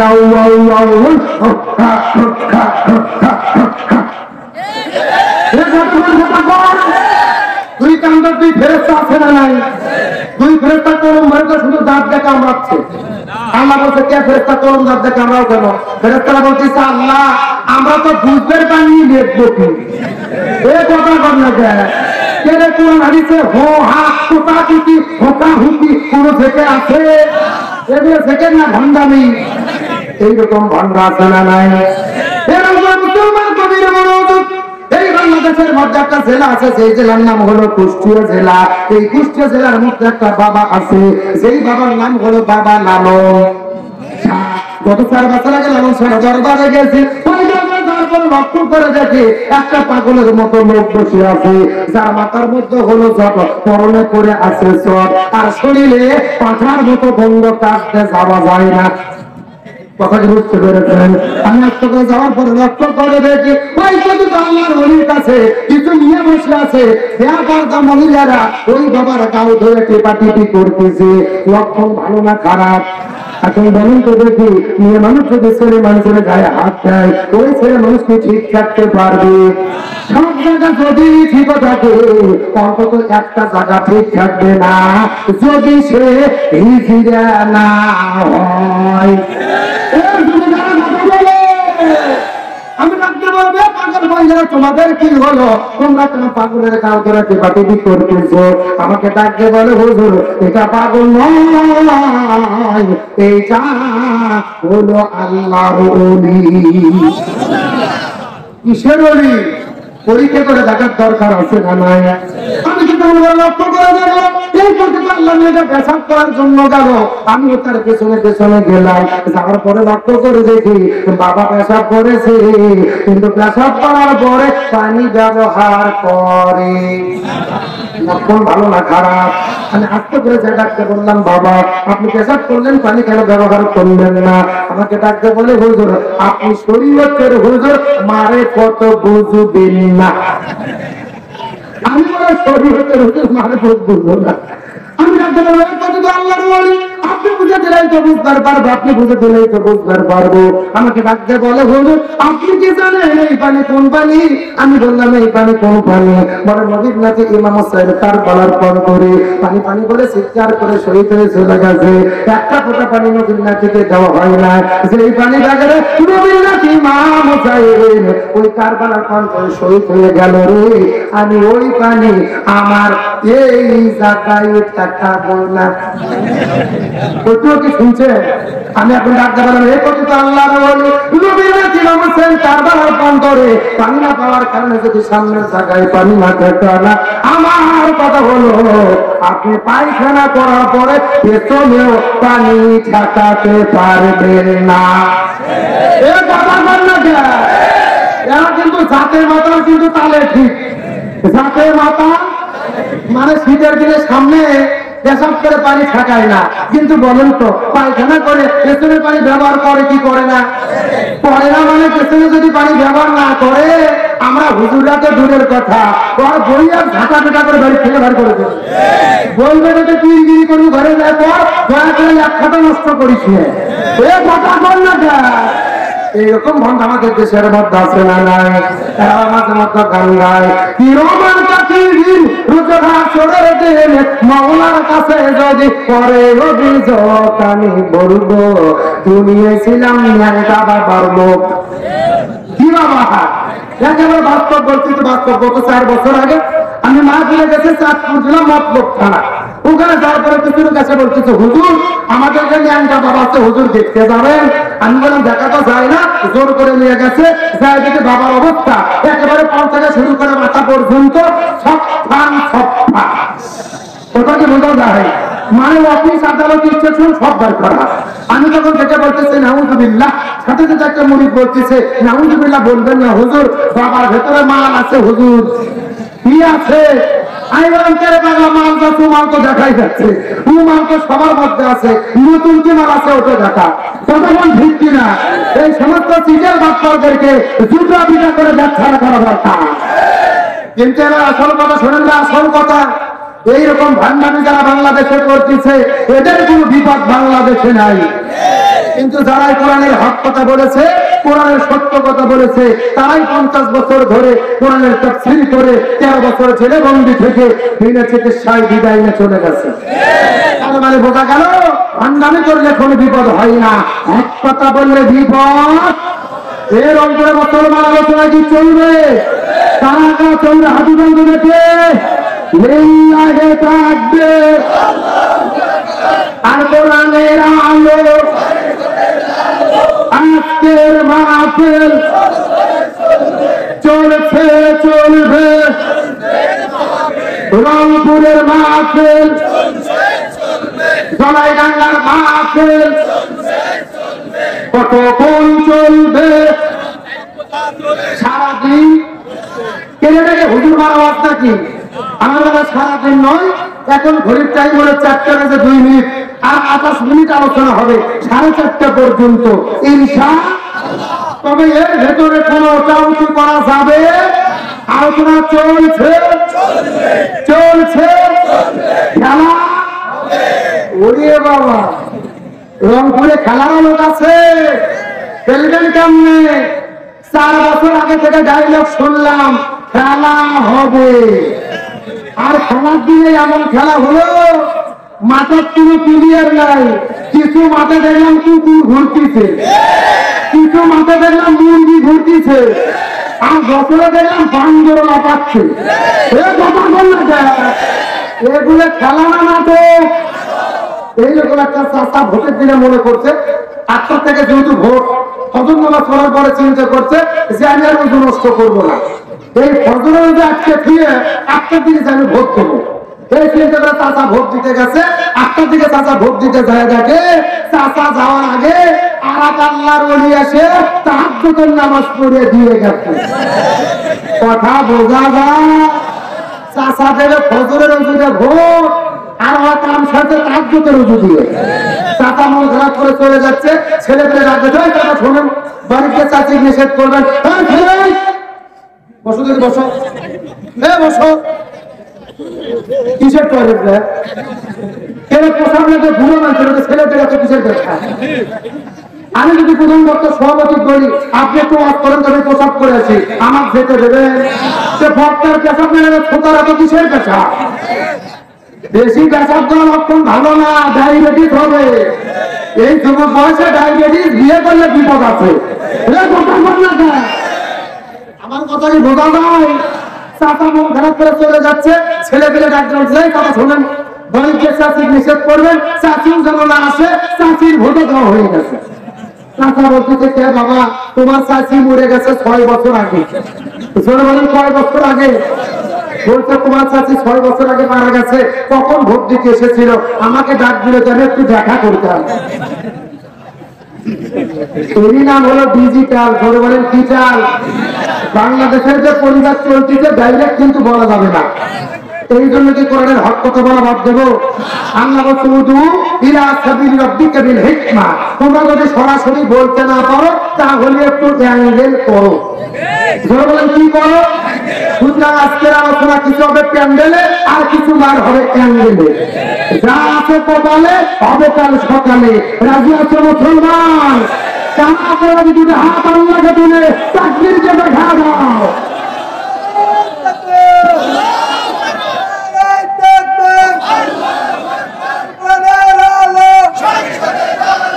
ইসলামের শত্রুরা দুনিয়ার মুসলিম আলহামদুলিল্লাহ বলেন। আলোচনা চলছে চলছে, তাহলে বলুন আলোচনা করতেছিলাম তাবলীগ করবো কি কি? আরো করে বলেন। এরকম করে মুসলমান শেষ করে ভালো করে মাথার মধ্যে ঢোকানোর চেষ্টা করবেন, আপনাদের মধ্য থেকে বিভাগে চলে যাবো। আমার নামে যে এই কোরআনের তাবলীগ করার কারণে নবীজিকে কাফেরের বাচ্চারা জেলখানার মধ্যে বন্দী করলো। সেই জেলের নাম হলো শিবে আবু তালিব। কি নাম বললাম? ওই শিব আবু তালিব নামক জেলখানার ভেতরে আমার নবীজিকে 3.5 বছর তারা বন্দী রেখেছে। দিনের পরে দিন যায়, মাসের পরে মাস যায়, খাবার দেয় না রে। আমার নবী সাহাবীরা খাবার না পেয়ে গাছের পাতাগুলো ছিঁড়ে ছিঁড়ে খেয়েছে। এখন আমি আপনাদেরকে জিজ্ঞাসা করি, বলেন তো দেখি, আমার নবীকে যে তারা জেলের মধ্যে বন্দী করেছে, আমার নবীজি কি চোর ছিল, ডাকাত ছিল, নারী ধর্ষণ করেছিল? তাহলে কিসের জন্য আমার নবীজিকে জেলে বন্দী করা হলো?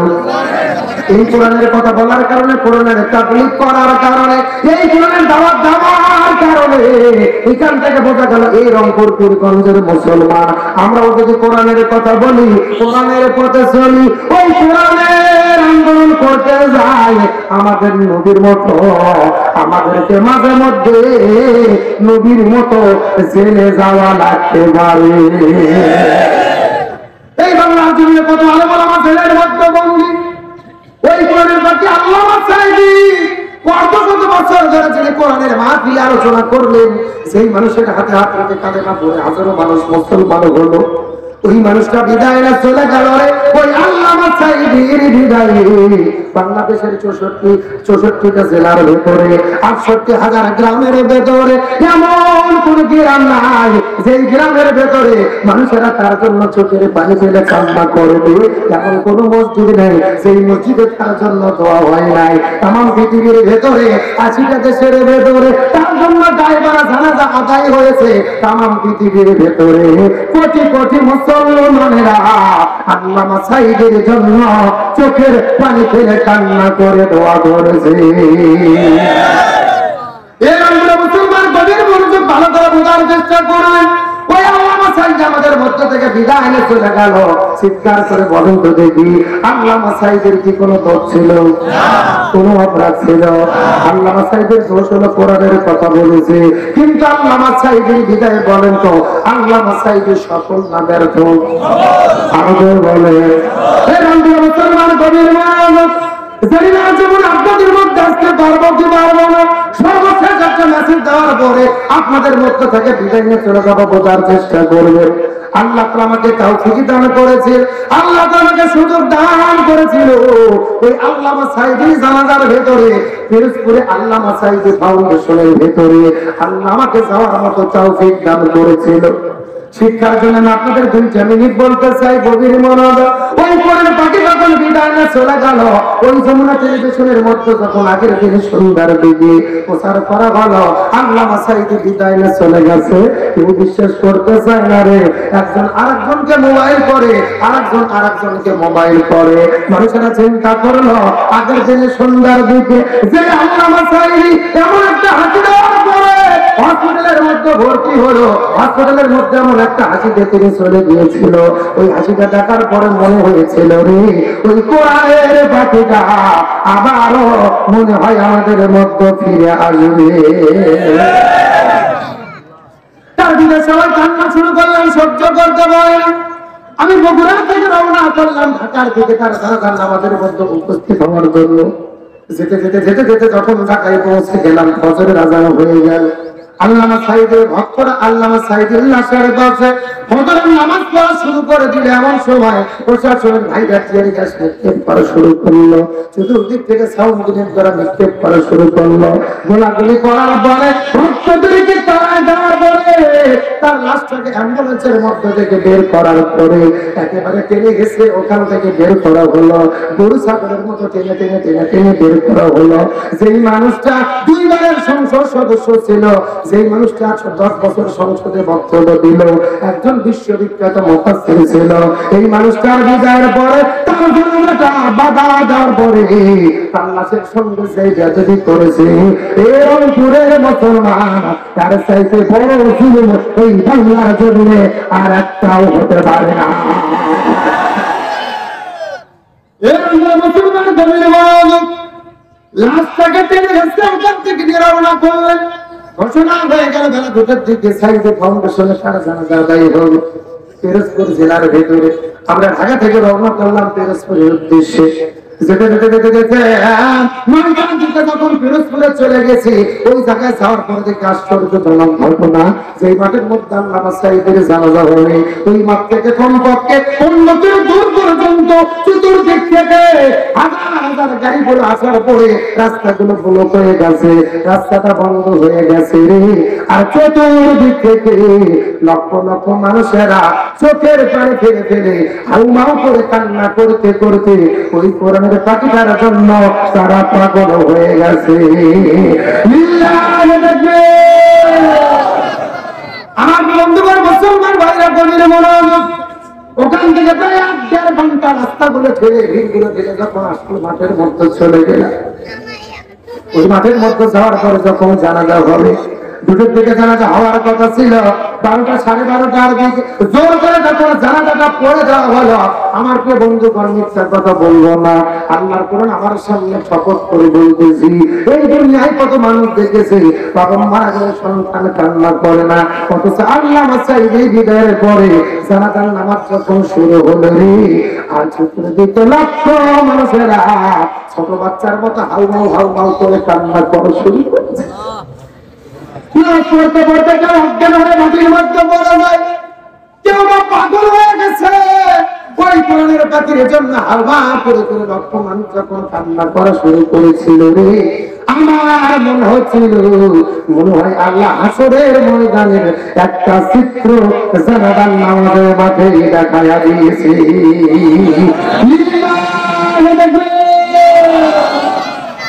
এরকম মুসলমান গভীর মনোযোগ বোঝার চেষ্টা করবেন।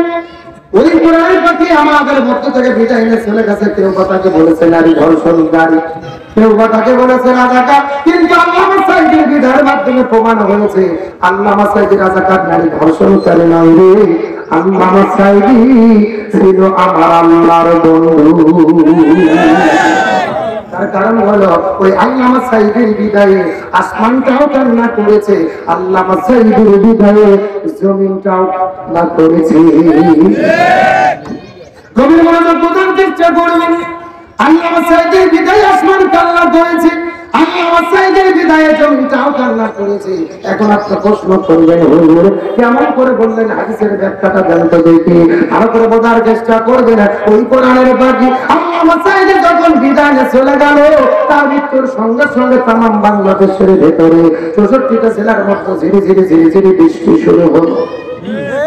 বাংলাদেশের 68 গ্রামের মধ্যে 24 ঘন্টার মধ্যে ধীরে ধীরে ধীরে ধীরে ধীরে ধীরে বৃষ্টি নাজিল হয়েছে। এই বাংলাদেশের 20 বছরের রেকর্ড ভঙ্গ হলো। এই বাংলাদেশের নিয়ম হলো রংপুরে বৃষ্টি হলে দিনাজপুরে হয় না, আমার দিনাজপুরে বগুড়াতে হয় না, আমার বগুড়ায় হলে চট্টগ্রাম কক্সবাজারে হয় না রে। কিন্তু আল্লামা সাঈদীর বিদায়ে পরবর্তী 24 ঘন্টার ভেতরে পুরো বাংলাদেশের ভেতরে আল্লাহ তাআলা বৃষ্টি বর্ষণ করেছে। এই জায়গার মধ্যে শেষ নয় মুসলমান, ওই আল্লামা সাঈদী ফাউন্ডেশনের ভেতরে ওই মসজিদের পাশে যখন ফজর নামাজ পড়ে আল্লামা সাঈদীর জন্য কবর খনন করা শুরু করে দেওয়া হলো। আকাশের উপর থেকে ঝমঝম ঝমঝম বৃষ্টি শুরু হলো। বৃষ্টির মধ্যে কবরটা খনন করা শুরু হয়ে গেল। কিন্তু কবর খনন করা করতে করতে 9টা 10টা যখন পার হয়ে যাবে, আমার জীবন মুসলমান ভাইরা গভীর মনোযোগ, ওই কবর খননটাও শেষ হয়ে গেল, বৃষ্টিটাও বন্ধ হয়ে গেল। 3টে 4টে পর্যন্ত জানাজা চলতেছিল। জানাজা শেষ হওয়ার পরে লাশটাকে যখন কবরে নিয়ে যাওয়া হবে, আবার ঝমঝম ঝমঝম করে বৃষ্টি শুরু হলো। এখন আমি আপনাদেরকে জিজ্ঞাসা করে বলেন তো দেখি, এই রংপুরের মুসলমান চিৎকার করে বলেন তো, বৃষ্টি হয় কার হুকুমে? আমার বৃষ্টি বন্ধ হয় কার হুকুমে? কিন্তু প্রত্যেকটা ঘটনার মধ্যে আল্লাহর নিদর্শন আছে না নাই? এই দিন আল্লামা সাঈদীর বিদায়ে আসমানটা কান্না করেছে। এই জায়গার মধ্যে শেষ নয় রে মুসলমান, আল্লামা সাঈদীর মৃত্যুর মাত্র 9 মিনিট পরে পুরো ঢাকা শহরটা ভূমিকম্পে কেঁপে উঠেছে। কোরআনের পাখিটি শূন্য হৃদয় ঘুম রেখে দে শুধু যায়। কোরআনের পাখিটি শূন্য হৃদয় ঘুম রেখে দে শুধু যায়। জালিমের আশানালে হইল বিদায়, কোরআনের পাখিটির শূন্য হৃদয় ঘুম রেখে দে শুধু যায়। অপরাধ কিছু নয়, কোরআনের কথা কয়। আরো বলেন যে কথাই জালিমের মসনদ কেটে যায়। পাখিজীবী ঘরে হৃদয় ঘুম রেখে দে শুধু যায়। কোরআনের পাখিটির হৃদয় ঘুম রেখে দে শুধু যায়। আমার তো বন্ধুগণ ইমানদারদের হেফাজত করবেন কি আল্লাহ? আরো যদি বলেন কিন্তু রংপুরের মুসলমান আমাদের মনের মধ্যে বড় কষ্ট। ওই আল্লামা সাঈদ আমাদের মধ্য থেকে বিদায় নিয়ে চলে গেছেন। আল্লামা সাঈদীর ছেলে শামীম সাঈদী মাসুদ সাঈদী ভাই বলেছেন, আল্লামা সাঈদীর বিদায়টা স্বাভাবিক বিদায় ছিল না, তাকে পরিকল্পিতভাবে বিদায় করা হয়েছে। আরো ধরে বলেন, তার বাস্তব প্রমাণ হলো আল্লামা সাঈদীর চিকিৎসা করার জন্য যেই ডাক্তারকে দায়িত্ব দেওয়া হয়েছিল সেই ডাক্তারের নাম হলো ডাক্তার মোস্তফা জামান। এই ডাক্তার কোন ডাক্তার? সেই ডাক্তার 2013 সালে শাহবাগের গণজাগরণ মঞ্চে দাঁড়িয়ে স্লোগান দিয়েছিল, সকে সাঈদী তুই রাজাকার, তুই রাজাকার, রাজাকারের ফাঁসি চাই। সেই লোকটা আল্লামা সাঈদীর ফাঁসি চাইল, ওই লোককে চিকিৎসা করতে দিল। আমাদের বগুড়ার ভাষাই বলে যে শিয়ালের কাছে ছাগল বাগি। কথা বলেন না কেন? একটা নার্স বলেছেন ওই হসপিটালের ভেতর থেকে এই ডাক্তার মোস্তফা জামান যখন ইনজেকশন বের করে আল্লামা সাঈদীর শরীরে পুশ করেছে, কিছুক্ষণ পরে আল্লামা সাঈদী বিদায় নিয়ে চলে গেছে। ইনজেকশনের মধ্যে কি পয়জন ছিল, কি ভাইরাস ছিল, কি মেডিসিন ছিল, এখন পর্যন্ত জাতির কাছে প্রকাশ করেনি। আমরা বলতে চাই, আজ হোক কাল হোক, সময়ের পরিবর্তন হবে। তোমরা যারা আল্লামা সাঈদীকে ষড়যন্ত্র করেছো এই বাংলার জমিনে জনতার আদালতে একদিন তোমাদেরকে জবাব দিতে হবে।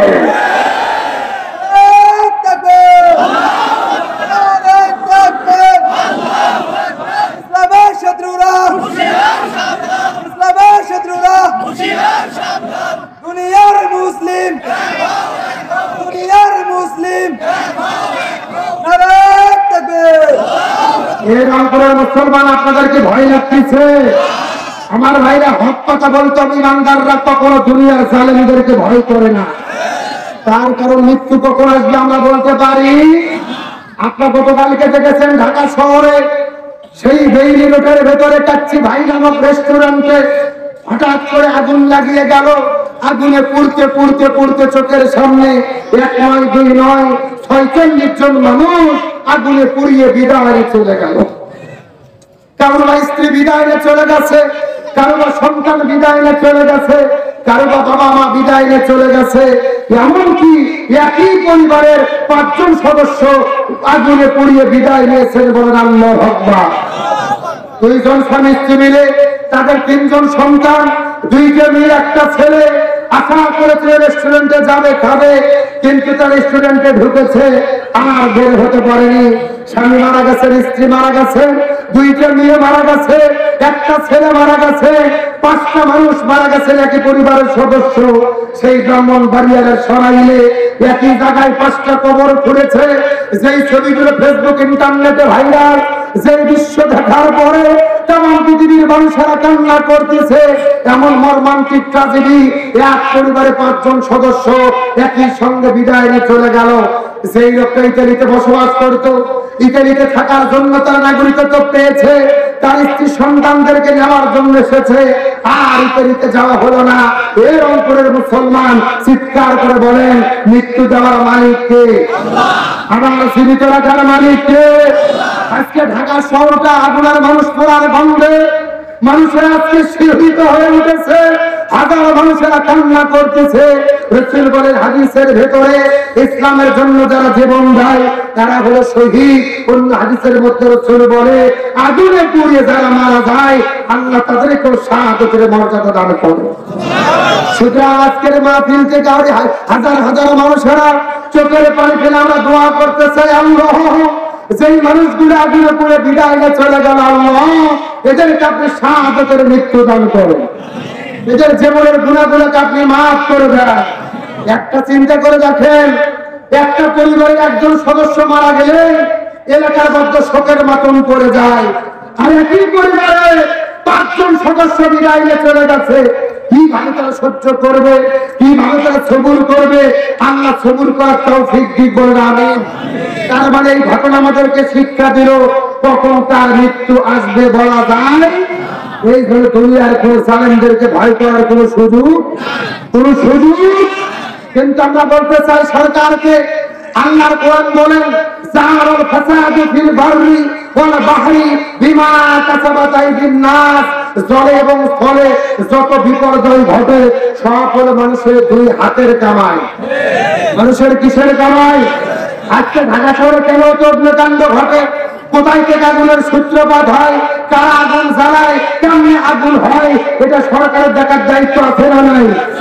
আপনাদের দায়িত্ব পালন করতে হবে। গরিমসি করা যাবে না। বিল্ডিং গুলো নিয়ম মতো বানাই কিনা, কারেন্টের লাইন গুলো ঠিক মতো লাগাই কিনা, এটা তদন্ত করে দেখার দরকার আছে না নাই? আমরা বলবো, আপনারা দেখেন এমন কোন ট্রাজেডি আমরা আর দেখতে চাই। আমার তো বন্ধুগণ শেষ কথা বলবো, তাহলে আল্লামা সাঈদীর কথা বলে তো আপনাকে মন খারাপ করলেন, কষ্ট পাইলেন? এই রংপুরে মুসলমান শেষ কথা শোনেন। আজ থেকে 20 বছর আগে আল্লামা সাঈদী যে ভবিষ্যৎবাণী করে গেছে বাংলাদেশের সাথে, ওই ভবিষ্যৎবাণীগুলো বর্তমানে 100% মিলে গেছে। আল্লামা সাঈদী চট্টগ্রামে বক্তব্য দিয়েছিল, আমি বাংলাদেশের উত্তর গগনে ঘোর কালো মেঘ অন্ধকার তমসার জন্য রাত দেখতে পাচ্ছি। এই অন্ধকার অমাবস্যার রাত যদি সক্ষম ভাবে মোকাবেলা করা না যায়, এমন একটা অমাবস্যা রাত আসবে, এই সুবহে সাদিক বড় অসম্ভব হয়ে যাবে।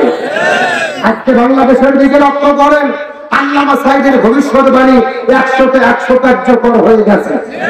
আজকে বাংলাদেশের রাজনীতিতে অন্ধকার, অর্থনীতিতে অন্ধকার, সমাজনীতিতে অন্ধকার। ওই আল্লামা সাঈদী বেঁচে থাকতে আমরা তার মর্যাদা বুঝিনি, তাকে সম্মান দিতে পারিনি। আল্লাহ ওই কোরআনের পাখিকে আপনি জান্নাতের পাখি বানাইয়া নেন।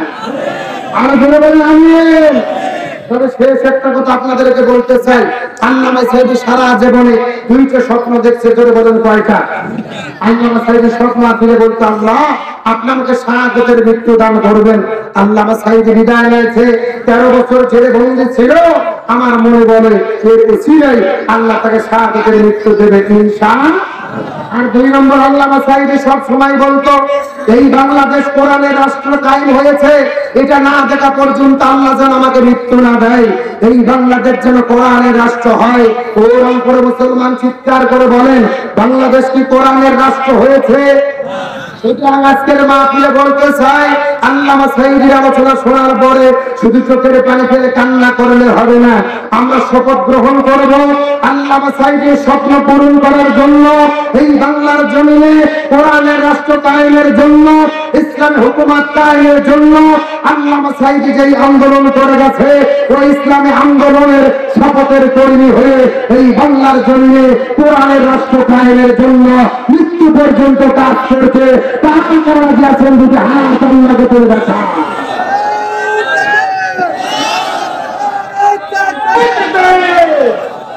লিল্লাহি তাকবীর,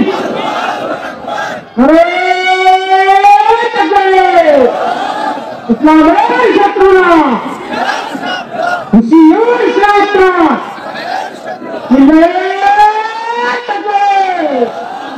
আমার তো বন্ধুগণ মুসলমান ভাইরা, আপনাদের কি কষ্ট হলো? রাগ করলেন? তাহলে বোঝা গেল আমার নবী সেই কোরআনের দাওয়াত দিয়ে 3.5 বছর জেলে বন্দী ছিল, ওই কোরআনের দাওয়াত দিয়ে বাংলাদেশের আলেমরাও জেলে বন্দী। কতক্ষণ ঠিক কিনা?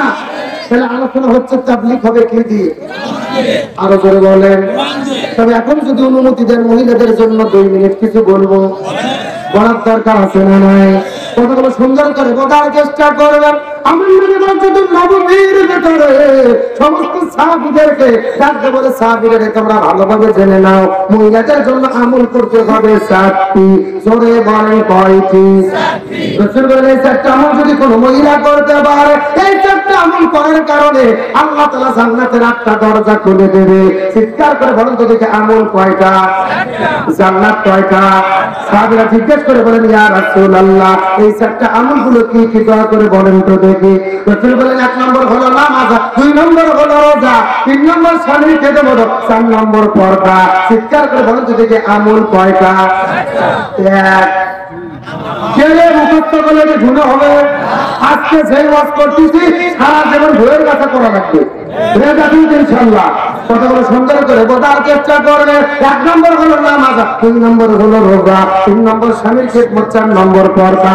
1 নম্বর নামাজ, 2 নম্বর রোজা, 3 নম্বর স্বামীর খেদমত, 4 নম্বর পর্দা। চিৎকার করে বলেন তো দেখি আমল করতে হবে কয়টা? আরো জোরে। 1 2 3 চার। কথাগুলো সুন্দর করে বোঝার চেষ্টা করবেন। এই যে 4টা আঙুলের ভেতরে রংপুর জেলার মা বোনদের যে অবস্থা, নামাজ মোটামুটি ভালোই পড়ে, রোজা একেবারে ভালোই রাখে, 2টা জায়গায় সমস্যা। 1 নম্বর পর্দা করে না, 2 নম্বর স্বামীর খেদমতে ধাক্কেও যায় না। এই কথা বলতে পর্দার দরকার আছে না নাই?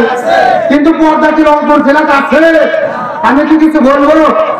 এ যুগের নারীদের ধারণ বলিতে লাগে সর্ব সকাল বেলা, আর সকাল বেলা বরকা পরে, বিকেল বেলা ওড়না নাই দাদা ভাই, ডিজিটাল দেশ বুঝিয়ে তাই।